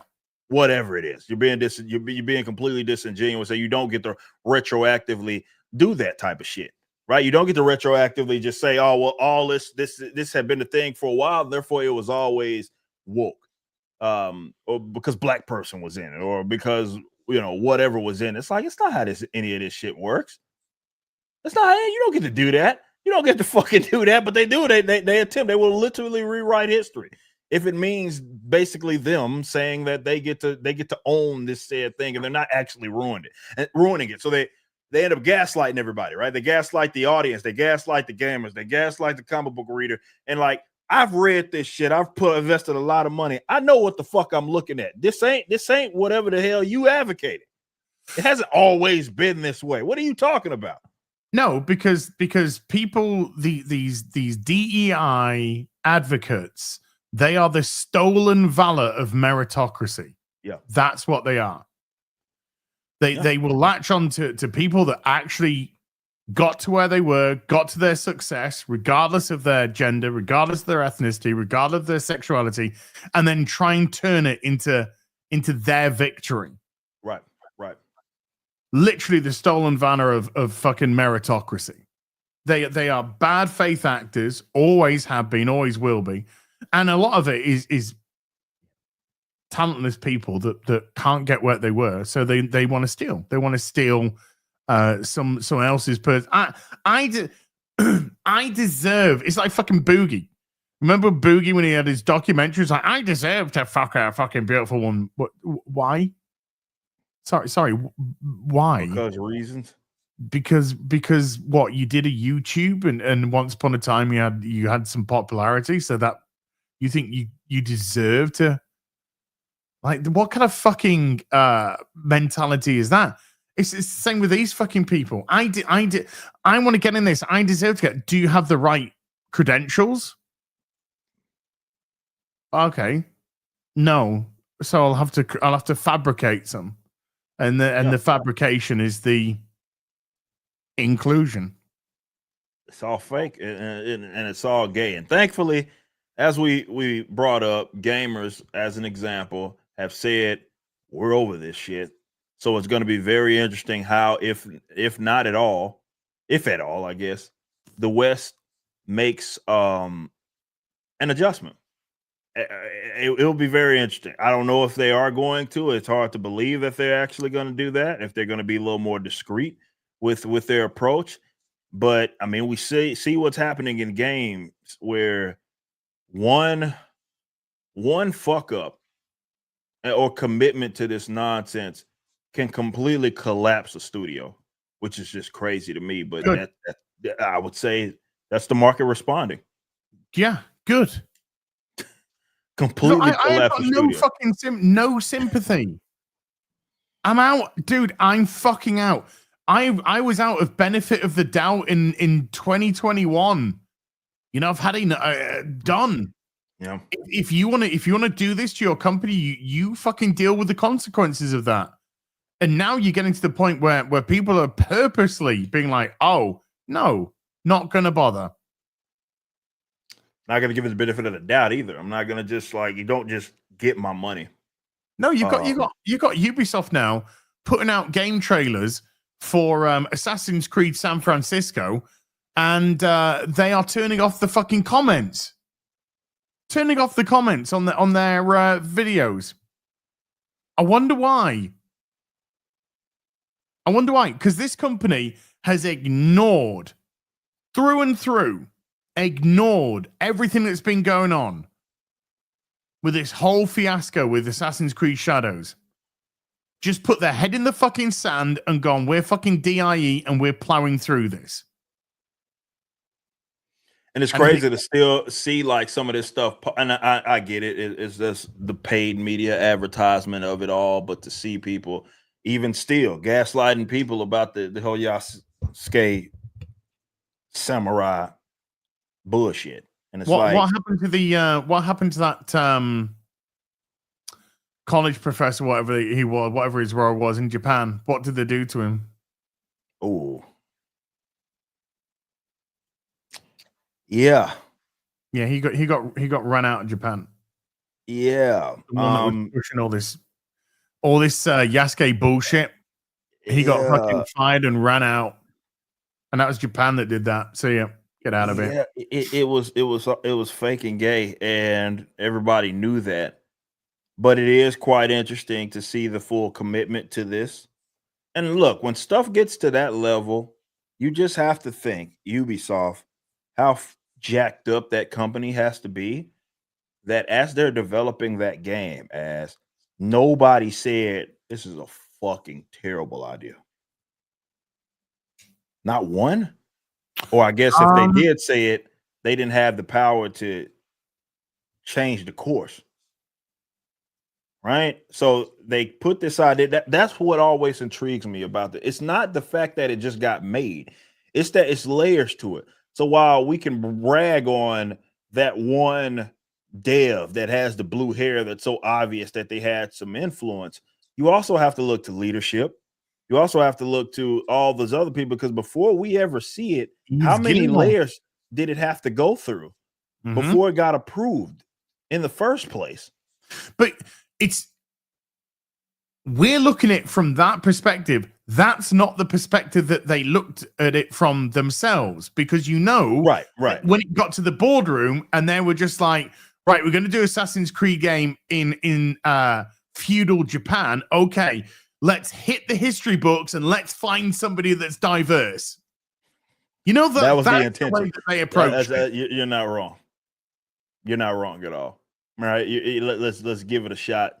Yeah, where we can inject it, and they did, and it's not going well. We'll see. Look what happens as far as the monies are concerned with that. But yeah, there's been some duds that have been obviously laid with bigger companies on properties that are pretty sizable.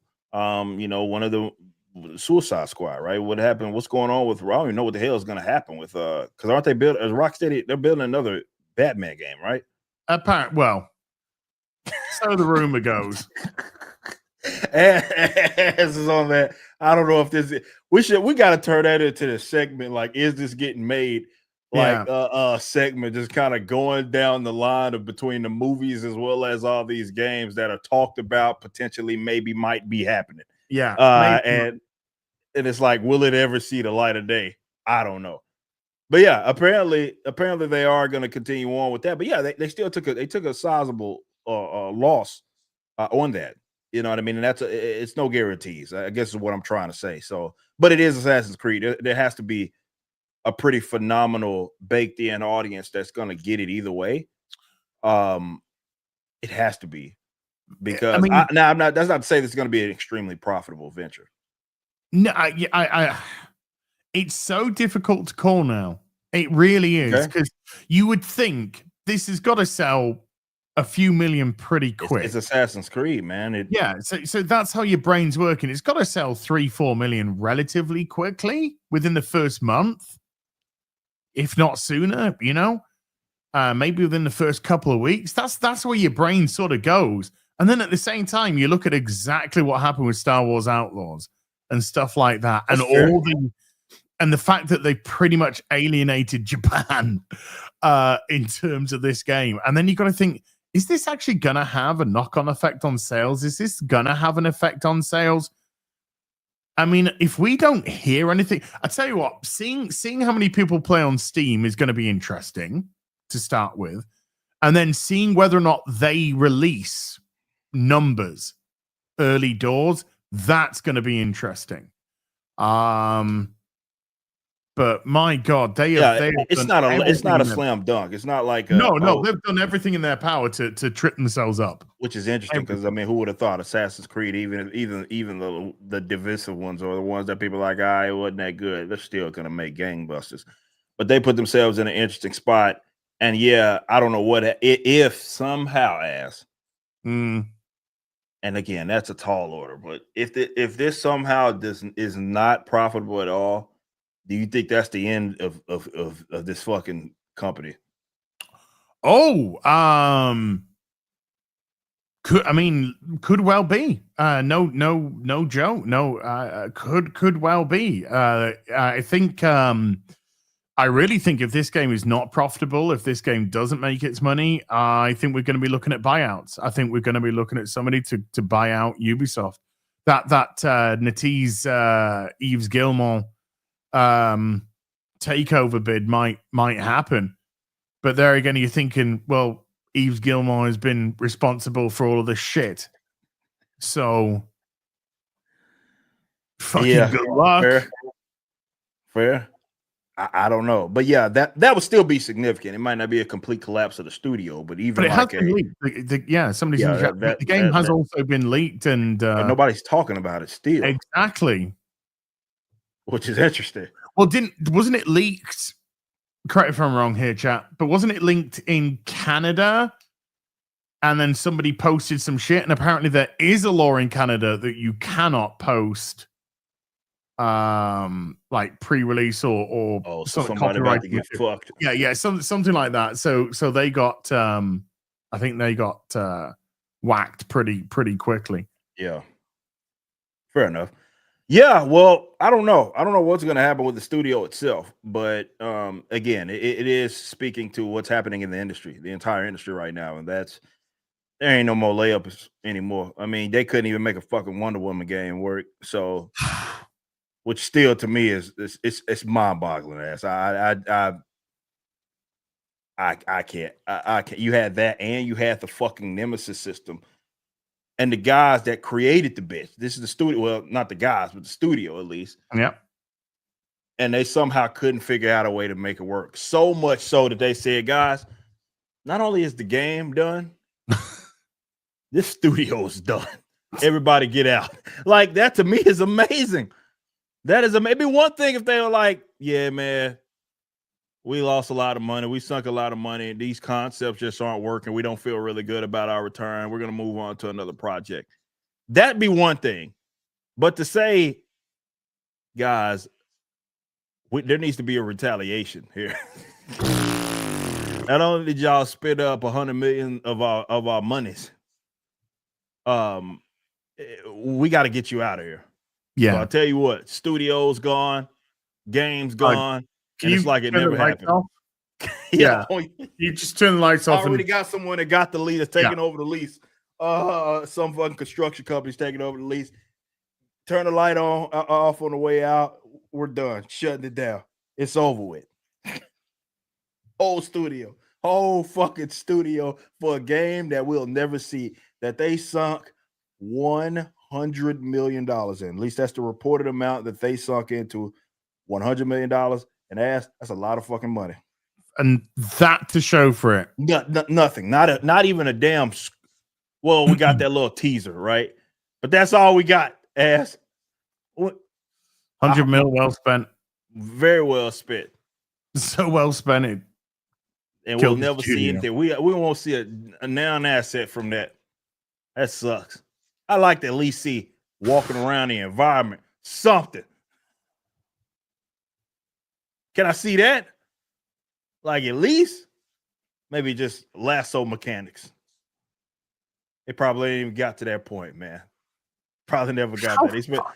I don't know how they fucked this up. I'm sorry, man. I just can't imagine having a property that just shits money like Wonder Woman, which again, you talk about in the West, arguably the most popular female character, fictional character, and they somehow said, guys, we don't know what to do. We ain't got fucking Danny LaRue. We ain't got Danny LaRue. We don't know what to do, guys. We got all this money. We got this property. We don't know what to do. We don't know what to do. That's fucking amazing. Somebody just came in and went, can you just pass me your crayons? And then they put them in the drawer and they shut the door and the drawer went, bye. Oh, you want me to? Yeah, you're done. You're done, son. It's all over with. Studio head. You get out of my face. No. Are we being repurposed? No. Ain't no repurposing. Figure it out. Find a new job. This thing's over with. Yeah. Are we gonna get moved to another? No. Ain't gonna be none of that going on. No. Not even worried about that. You might not even get a severance. After fucking $100 million, I wouldn't give them shit. Like if they got in the show for $100 million, I'm not giving them a goddamn thing. I'd go around with a fucking hat and take a collection. Yeah, that's what I was saying. Like they're like, telling them to give me money. Yeah, I'm trying to recruit from my fucking losses. I got fucking 30 cents in a bottle cap. What the fuck, man? By the way, guys, you can watch our previous show. We went through that, and it was just shameful. Reading through like, yeah, man, because I think at the time when we first heard about the $100 million, they hired on like a new director or something. I don't know, something. Maybe that person. New director of wasting fucking money. But even then, it must have been a case of, guys, this is irredeemable. There is nothing that we can do with this. We got to shut it down. We have to shut it down, and we got to get rid of the evidence so the studio's gone too. And we gotta go around. We gotta fucking take out. Yeah, we're going to be taking money from y'all. Yeah, usually we pay y'all, but we're gonna be taking money from their houses to take them out. Nobody's ever going to be talking about this. Yeah, whatsoever. Because holy cow, you fucking good. I could imagine having $100 million and the Wonder Woman IP. I'm flipping that, turning that into $1 billion with relative ease too. With the most relative of ease, I'm flipping that $100 million and I'm turning it into $1 billion. Guaranteed. Guaranteed. If that's how much you giving me, and it's not going to be any sort of problem. It's not going to be. I mean, we built the game in 2 minutes. It's not going to be a problem. So I wonder what the hell the discussion had. It must have been some. They had to be getting caught up on all kinds of dumb shit. Well, Themyscira needs to be a little more diverse. Type of stuff. Type shit. So the people, so they can see themselves. Maybe why don't we just make Wonder Woman herself trans? Fuck it. Wonder they them. Wonder. But it's in the title. It's Wonder Woman special. Why is that? It's gonna call it Wonder. It's gonna be Wonder. Penis. Game's just gonna be called Wonder. That's it. Wonder the game. I wonder why this never got made. Yeah, Wonder Woman. Woman. Man. What Entity. the fuck? Wonder entity. You're a wonder entity. Bum bum bum bum bum bum bum bum. They had to get caught. They had to be getting caught up on that type of shit, and then they was just like, guys, we're not getting anywhere. We've spent $100 million though. That's what the I don't know how we got here, but I would love to know what happened there. Like, who finally looked at the numbers, and maybe it was already out of control by then. Maybe it was a board member or something. Like, hey, it's on a random Tuesday. They're like, let me get some documentation or get some reports on what's going on with that Wonder. I haven't heard anything in a while. What's going on with that Wonder Woman? Yeah, and they put on their desks like, what the fuck? $100 million. Shut it down. Shut them down. Shut them down. They must have looked at that and like, what? There's like, it's just a paper that it's a one sheet, one pager, because there's nothing to show for it, right? Minus 100 million. 100 million. They're like, do we got something to show? Like, I can point to, I can show the investors over here at Warner. We don't got nothing. Sir, that borders the finest crayons that the West can manage. Oh my God! Shut it down now! Right now, whatever. Stop what you're doing. Shut it all down! Oh, they had to. No, but I would have loved to be a fly on that wall, because it had to be completely out of control and nobody knew about it until we heard about it. Basically, the board member was like, just curious, right? Just, I don't know. Somebody brought it up to us at one of the board meetings. I'm just curious, what's going on with that Wonder Woman game? Just passes the. Holy shit!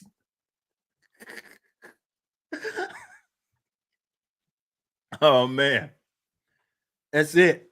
Matter of fact, he's like, don't you worry about telling them, because you're fired. By the way, for handing me this shit. Get the gasoline, fucking. We have to get rid of everything. We have to somehow try to recoup. Yeah, we gotta fucking burn this. Recycle the water bottles or something in the break room. We got to do something. Get the glass. Everyone, glass bottles. Come on, we're putting in recycling. Quick. We're putting in the fucking bottle bank. Right, we got 45 cents back. 45 cents back. Okay, it's happening. We're on the road. We got to do something, and man, it never got put up for sale. And like I said, we talk about on the corner, start doing tricks. $5 at Benny. I don't care. $5. Something. We have to make our money back, because we gotta do fucking something. $100 million. I don't think people can conceptualize how much money that you made. How much? 100 million. And what do you have to show for it? Well, we managed to raise $10.48 back from recycling the bottles. Anybody be in work tomorrow? Nobody's going to be in fucking work tomorrow. Never mind Benny's sore ass. Oh man, and the crazy thing is as an example, Stellar Blade apparently was around, and that's the high end. They say 50 million. Yeah. Some are think that it's way less than that. $50 million. Could you have not just got those assets from that game, slapped the Wonder Woman skin on the bitch, and fucking still come out and broke even? Like, what? $50 million? So they spent double Stellar Blade's budget. Because we still know, because it's the West, to get to that decision, they have to go through fucking 58 layers of bureaucracy. That's true. Whereas in fucking Korea, it's hello? What about this? That's good. That's it. Done. Sorted. I'll have to send it through these bullshit. I'm going to have to send this through to the ethics department. The ethics department's going to have to send it through to the... That's true. And the knee bone's connected to the thigh bone, and the thigh bone's connected to the... That's basically what happens. Amazing. $50 million on Stellar Blade, $100 million on a game that will never see the light of day. And by this time next year, nobody's going to even be talking about it, because there's no reason to talk about it, because the studio don't exist no more. So That's quite remarkable. Was it Wukong was 60? Something like that. Yep. About 60 mil for Wukong. And they spent Admittedly, it was made in China, so they probably all had gun to their head. But but the Communist parties, that's true. Still 60 mil. Still just 60 mil. Somehow The Witcher was made. Witcher 3, $50 million budget. Which comes to today about 75, I think. Something like that. But still, that 10 years ago, you're never going to get a game like that again in our lives in the West. Not while this shit's going on. Nah, there's gonna have to be a dramatic cultural change for like Western games development for us to get there, and that's probably gonna take another two. Even if we started to move in the right direction, it's gonna take another decade. But Square Enix literally have an ethics department. Just saying, yes, Dad. And Square Enix are fucked right now, man. To the point to where they had to tell the fucking East. Probably the only Eastern company that fucking is. Yeah. The point to where they had to cut bait with the Western companies. Yeah. But that's because Square Enix got into bed with the West and the West fucked them up the ass. Yeah. That was what a mistake that was. Just like PlayStation relocating to Silicon Valley. It's another huge fucking mistake. It's like, whose bright idea was that? I don't know. I wouldn't care, but I'd be trying to, even if they didn't work for me anymore, I'd try to fire them. You're fired. I don't work for you. I don't work for you anymore.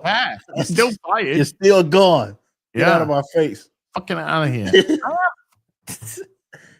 I don't get it, man. It's and I look, there are some more games that are gonna have to come down the pipeline, but I looked at it the other day on like just some random video. You know, YouTubers they'll get some fucking compilation video of all these games coming out, like action games coming out for 2025 and beyond.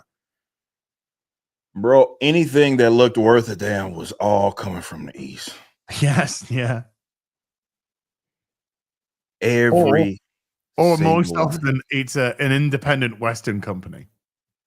Yeah, like at best. A small team, and there's just a game which conceptually looks like fun. Oh, okay, this looks like it could be fun.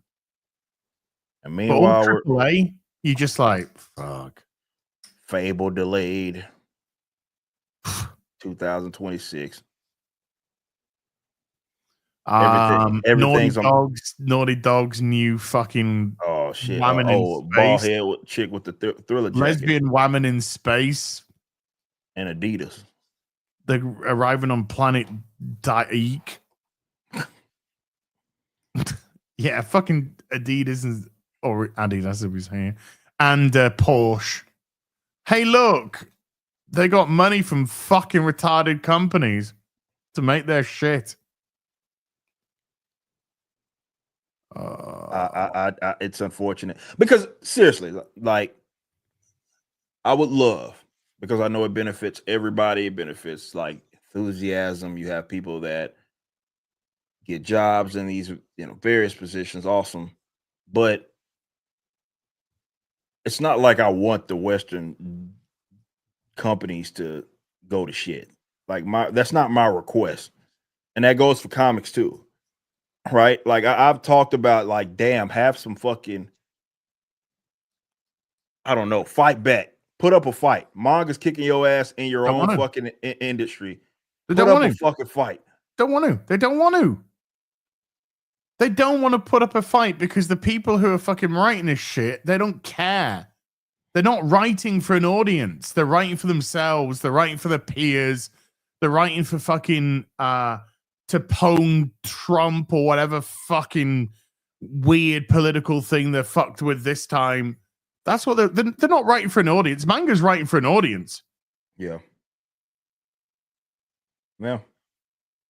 It's like, because you could think about it, especially in America, bro. Especially in America. It was like, could you imagine just like in the fucking West, let's say in the 90s or something, right?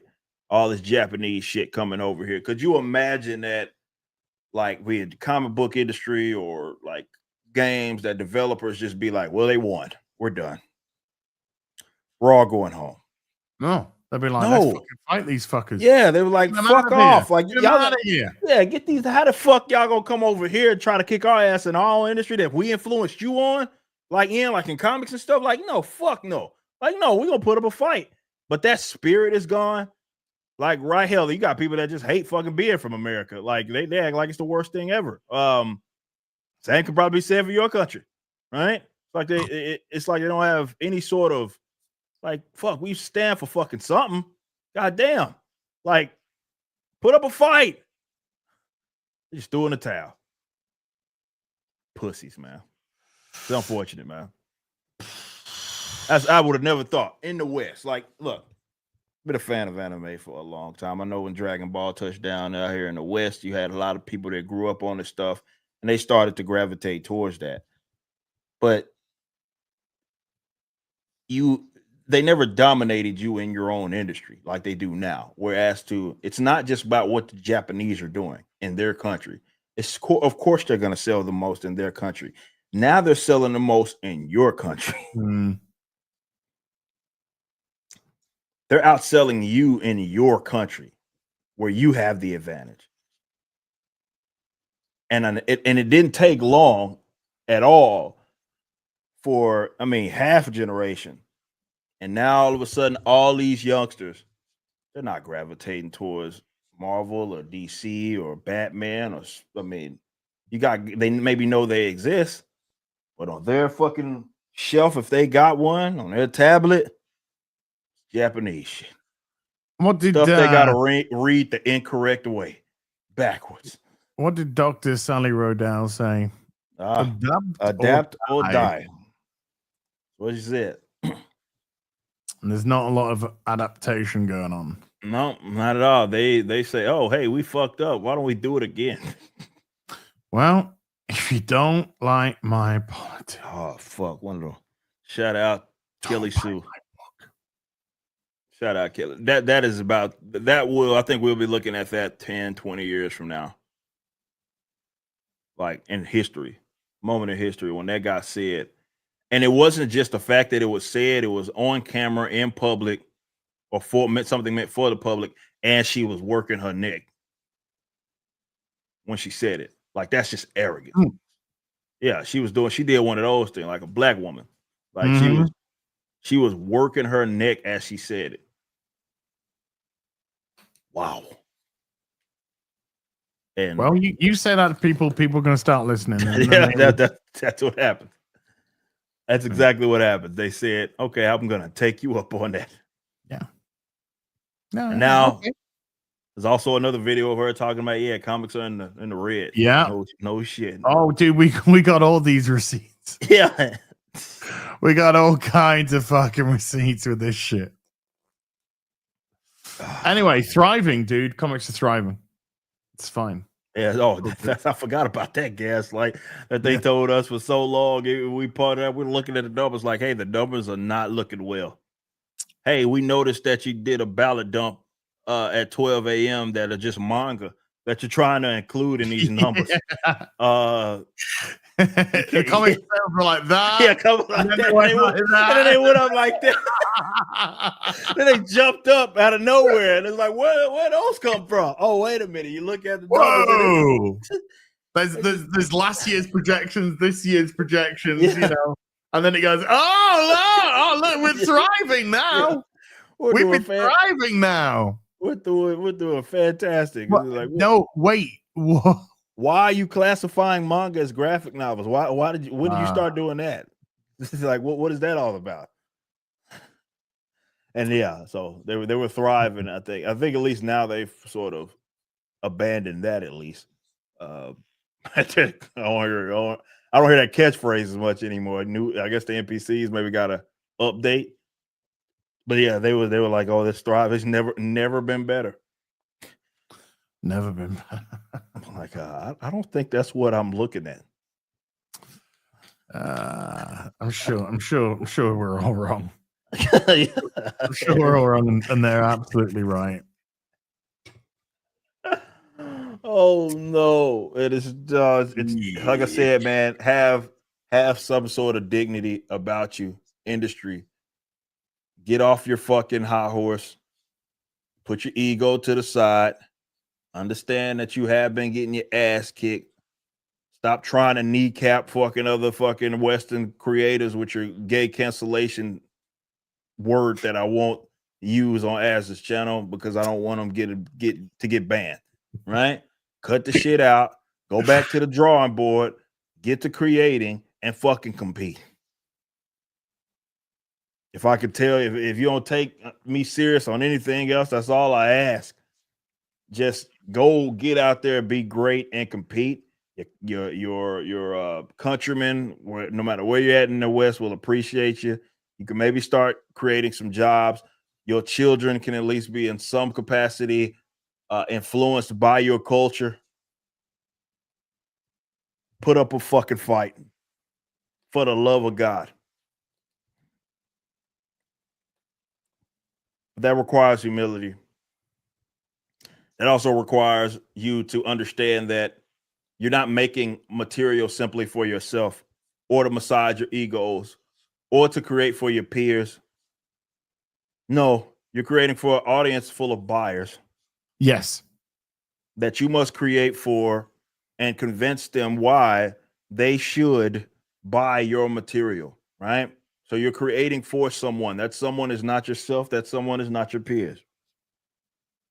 Only then, once people recognize that, only then will you see some sort of creative revival, renaissance among the West. But for right now, if it's all going to be about ego and stroking each other's ego and trying to impress people that are also creators like you, not understanding that fucking 99% of the people that you sell to don't actually make the thing that you sell. They're not creators of the thing. It's their hobby. Okay? Most people that play video games aren't developers. Right? You're making it for someone. There has to be an audience, and it has to be good enough. Money's tight. Eggs cost a lot. So it has to be solid enough. They do. For people to want to reach in their pocket voluntarily and say, hey, I will trade you for this money. I will trade. You can give me this game, or you can give me this comic, or you can give me this item. It's going to require a lot of undoing of whatever the fuck has been happening over the last decade plus in the West, where everybody's ego is as big as the fucking moon, and social agendas somehow take priority over fun and entertainment. Put up a fight though. Fuck, I'm just tired of seeing it. Like I get it. You see, the Japanese statue was made by probably a Chinaman, but Japanese Taiwan, made in Taiwan, but or Taiwan or some Vietnam or some shit. But it's a Japanese property. You get what I'm saying, right? So I feel you. Don't get me wrong. Stuff's solid, and I'm not saying don't stop buying Eastern stuff. I understand why people buy from the East because the shit from the West is dog water. So I understand that. I totally empathize with that. This is why I'm talking about the creators, to give people something that's worth a damn. Stop kneecapping yourself and other people. Shut the fuck up, get to work, go back to drawing board. Understand that you're selling to an audience of people that you have to convince. Not going to give you the benefit of the doubt anymore. You have to convince to reach in their pocket and buy your shit. It's not easy. But for the love of God, at least in my lifetime, can we get some sort of Western revival? Because everything right now, and I'm speaking for myself as well, that I often get intrigued by is either directly from, imagine this, Ass. I know it's a little bit of a side note, but it's the honest to God truth. I was looking at it the other day. You see these young artists that are coming up, right? Like artists, creatives. I don't want to say almost all, because I think that's maybe not the proper term. But let's just say a sizable amount of these people are all influenced by Japanese creators. Yes. They're not influenced by the Jack Kirbys, the Stan Lees, the Danny O'Neills. They're not influenced by any of those guys. Even from their art style, it's coming from the East. Yeah, Tozawa and yeah. and it's quite crazy how like any young person I see, even just scrolling like internet or something like that, Instagram, young guy or gal that has aspirations to draw or whatever, the drawing in the manga style, right? Some's got to give. It's because no one's buying comics. I know. It's unfortunate, and like I said, it's especially in manga. This is an entire genre that they were influenced by the Americans. All those old cartoonists and everything, Disney, man. All those guys, they influence. They admit it. They admit it as such. They're wide open about that. And now, here we are. They took the style, but they didn't take the genres. Right. They made their own. That's they made it. They spun it into their own little thing, right? Their own little style, right? And props to them. It works.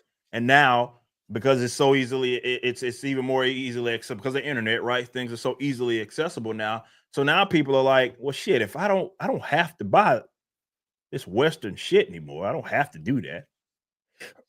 I'll just go buy from the East.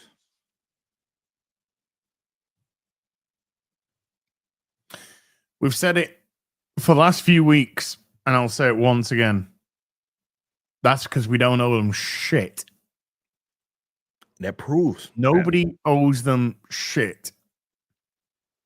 Facts. All right, chat. Let's get into these super duperies. Martino! With a...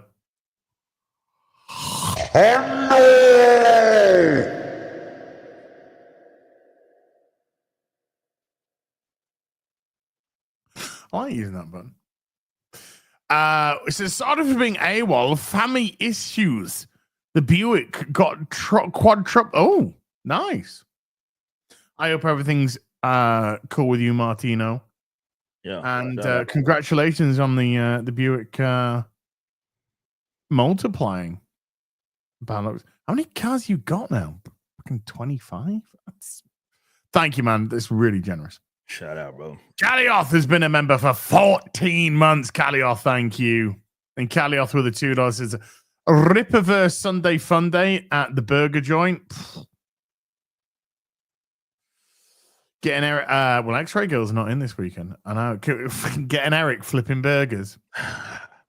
I'm pretty sure everybody get an absolute kick out of that. Yeah, you call me massa.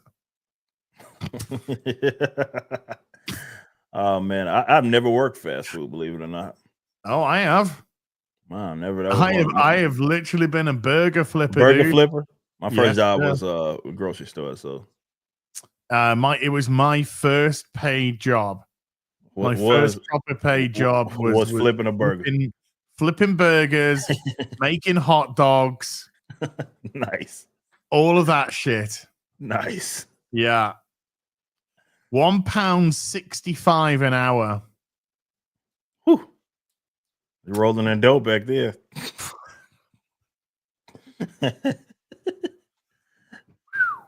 I mean, even for that time, it was fucking dog shit. But I was a young man, I was 16, and it was my first paid job. And it's like, it's a lot of money. Yeah, I guess. Is it? No? Okay. Sorry, Joe Music 931 and $5 says, are we getting a Rip and the Silverback playing Split Fiction on stream? Oh, that comes out tomorrow, doesn't it? That is the cooperative game from the It Takes Two people. What? I haven't heard about that in a while. Looks good. I haven't seen anything updated. I remember when it first when it was like coming down the pipeline. So I'm always down for some co-op. Well, I played It Takes Two with Chat's mum, and that was a lot of fun. So yeah. I mean, I'm trying to get Eric in. We got to get Monster Hunter first. Let's cross that bridge first. Yeah, he's got like two statues, fucking Trinity and Blood Ruth. Yeah, the War of Separation. So he's all that happened at the same time. Got the best of the all laid plans. The best laid plans of mice and men are trying to happen, but is we'll try and sort something. Yeah. Take a 610 with a $2 says, did you see Eric Epic July crossover? Yeah, someone did some silly AI of a crossover between me and Mike, and it looked scary accurate.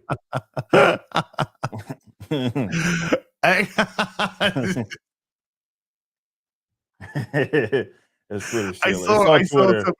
I saw somebody merged our Lord and Savior St. Jesus George with Heisenberg. Oh no. And then at the bottom it had breathing bad. Oh no. That's those fluid memes or something else. Boom, boom. Oh no, I'm sure he sniffed all the fentanyl as well. X in Wonderland has been a member for 4 months as late and Kathleen Kennedy's employment status. I guess we're queer.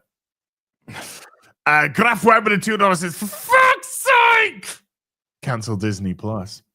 Yes, sir. Shout out Graf Web. GJJ's been a member for 36 months and the Lone Star. Thank you, GJJ. Keith Main with a $5 says, good afternoon, as Ripper. First time super chatting ever. Wow. You get a... where is that Dragon Age Fail Hard video coming out? Looking forward to it. It's in the works. It's definitely going to come out. It's in the works. It's just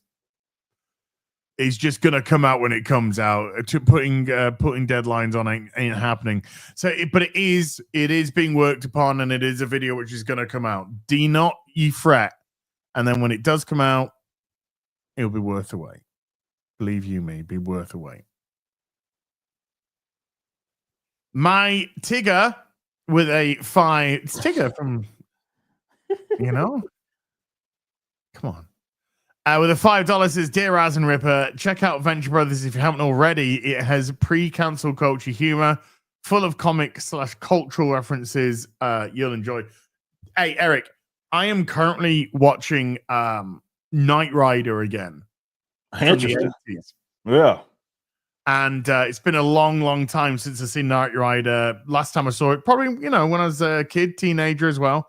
Probably saw reruns when I was a teenager.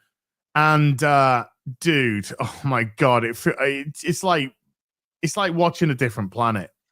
Yeah, man. The stuff that the last like stand of like Western animation that fit that bill was a regular show.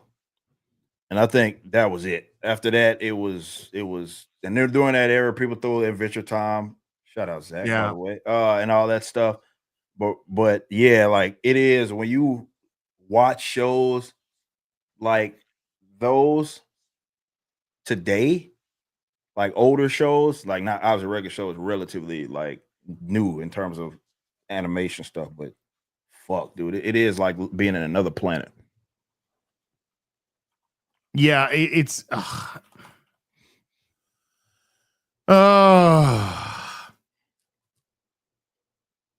Planet Earth. We used to be great. Used to be a proper place. Yeah. Hot Dice with a $5 says, hello, yes. Is this where I donate to stop Elton John from stigmatizing AIDS? You got the right place, brother. Already a rough goes. Just stop it, bro. You at the right place, Hot Dice. So big shout out. Shout out. Yeah. We haven't shouted out Elton John. I know, man. It's been a while, man. Weeks. Yeah. Our bad on that, Elton. But yes, Hot Dice, you stop by the right place. Thank you. That $5 is going to help us to tell Elton John to stop stigmatizing the AIDS. Yes. And I can't even fucking remember the name of that writer now. Oh, the truck stop writer? Yeah, what is his name? Dick sucking in Green Lantern sucking in truck stops. Comic. What is his name, guys? We forgot. Is it Tim somebody? Tim Sheridan, that's it. Tim Sheridan. Tim, come on the channel. Sell some of your books. your superhero books that totally don't have men sucking dick. Yeah. For Elton John's AIDS or something. I don't know. I can't remember. 227060 with a £5 says, what do you think of the 90s Marvel cartoon emptying X-Men, e.g. Spidey, TAS, Hulk, Fantastic Four, Iron Man, etc.? Well, all that was solid. Spider-Man obviously was really, really good. It's funny. I watched like the one that I watched the most recent, because I did end up watching probably when Disney Plus first kicked off and they put X-Men, the animated series, back on there. I watched that as an adult, and it's like crazy how good that holds up. Also, Silver Surfer. So yeah. Don't you mean Silver Surf her now? Oh, that's right. That's the thing. It's the comic. I never watched the Marvel stuff. I was a DC guy because I was fucking retarded. I got very tribal. It's like, no, I'm a DC guy, and I'm not a fan. Josh Kelsey dropping a $20. Josh Kelsey, thank you. Oh. Wise words as always, buddy. HTK bass player has been a member for 16 months. Thank you. Boobies. DB with a £5 says, can I pay for a new CG level of service and have my RV book delivered to my ancestors in 100 years' time?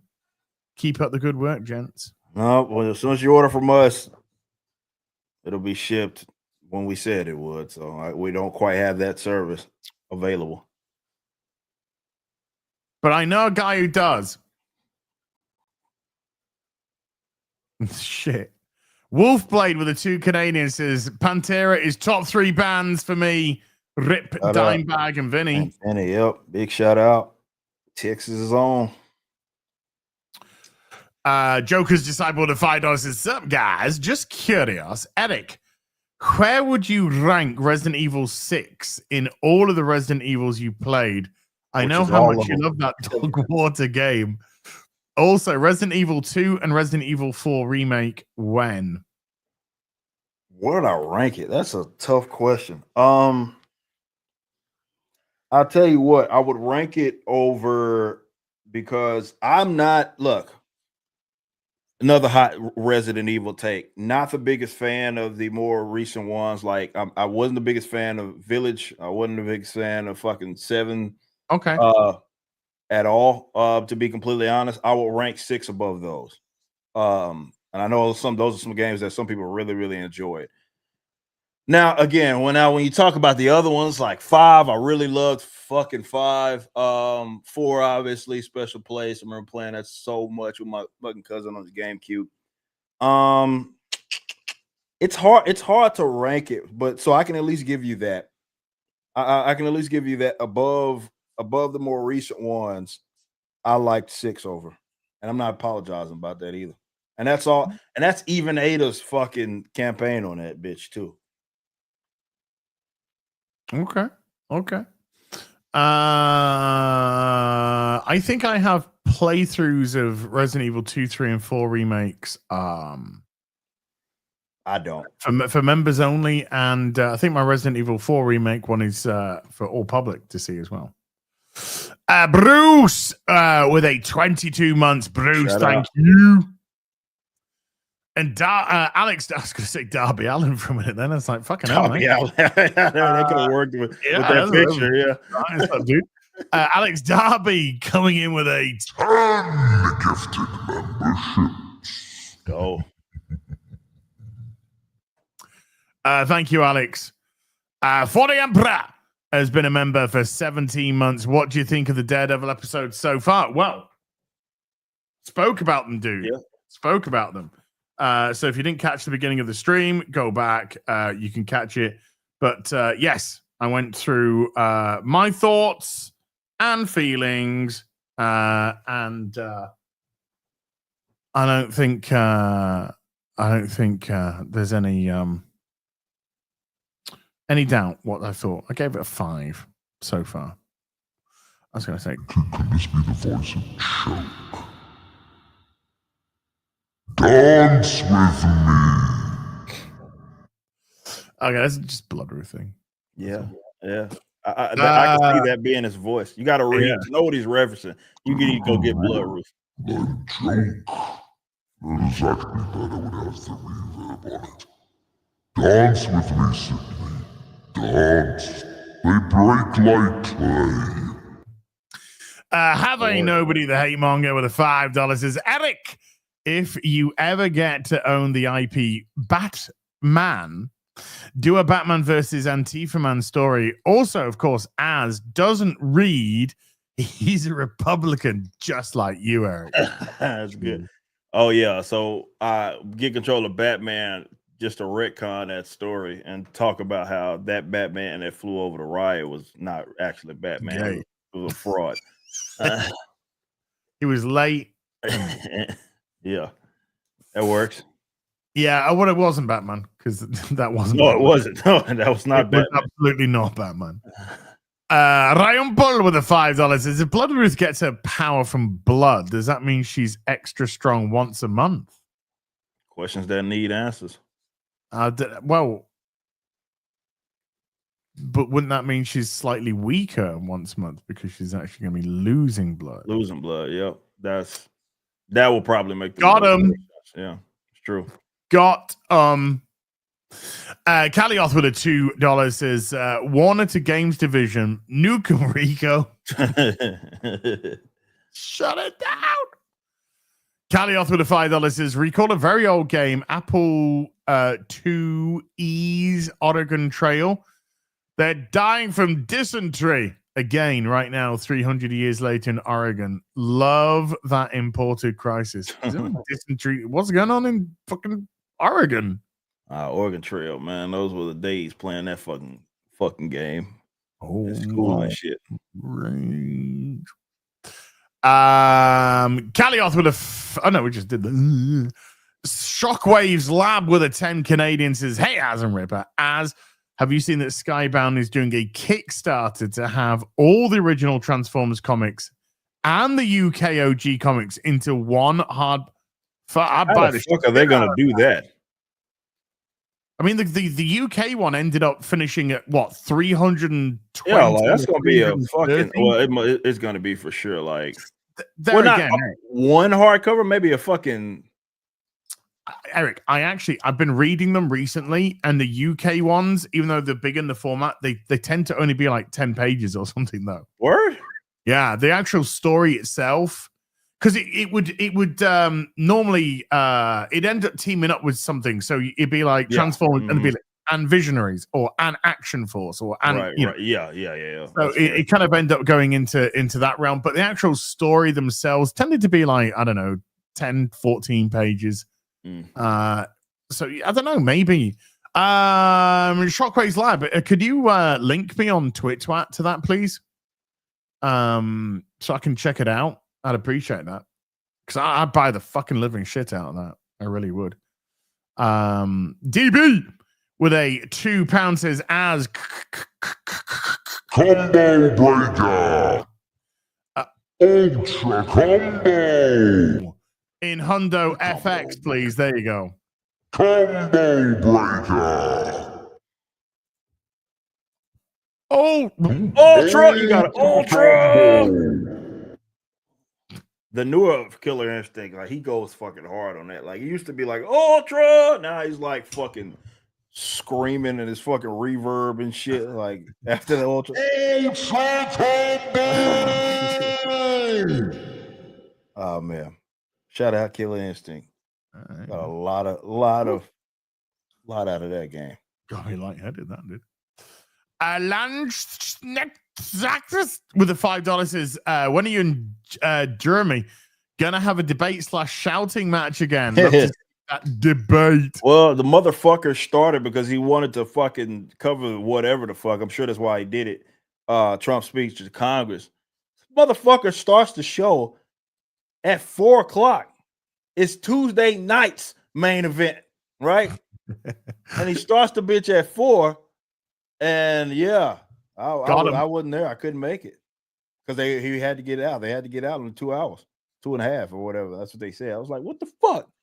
No sense to me even being there. But yeah, Maybe next week. Maybe next week when we're back on our regular time. Sharon Almighty has been a member for 15 months. Thank you. I appreciate that, Sharon.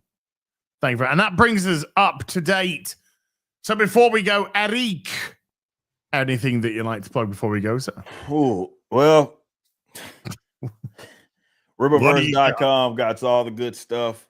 Go grab Blood Ruth. Go grab both statues. Great War. I saw 3. Represent. That's all kinds of shit that you can get at the Rippaverse right now. Yaira 2. We're gonna start shipping that very soon.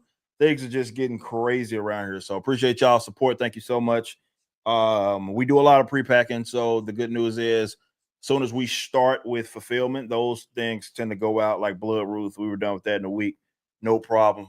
Thousands of orders out. So appreciate y'all support. Thank you so much for that. Other than that, no, that's it. Yeah, Warehell's doing great work as always, dude. Yeah. Jack with a 30 Polish says, when Kathleen Kennedy finally leaves Lucasfilm, it will truly be the end of an era. The joke that I made that there'll be a new apprentice. Oh, yeah. Younger. One even more intersectional. Joker's Disciple with a $2 says, Terminator 2D, no fate live stream when it drops. Fuck yeah. 100. I saw that. It looked really cool. It looks awesome. Looks absolutely awesome. Rip and the Silverback will be back next week on Eric's channel. I'm going to have stuff and things going on this week, folks. I'm going to be a bit more online now, so don't worry. You'll be getting some content on live streams and gaming streams. And it's going to happen. It's going to happen. So thank you for that. Massive thank you to everyone who came to watch today. Mods, thank you very much indeed for giving up your free time. Everybody who's super chatted, remembered, gifted memberships, thank you for supporting the channel. We'll be back next week. Until then, you take care. Goodbye, Baloo.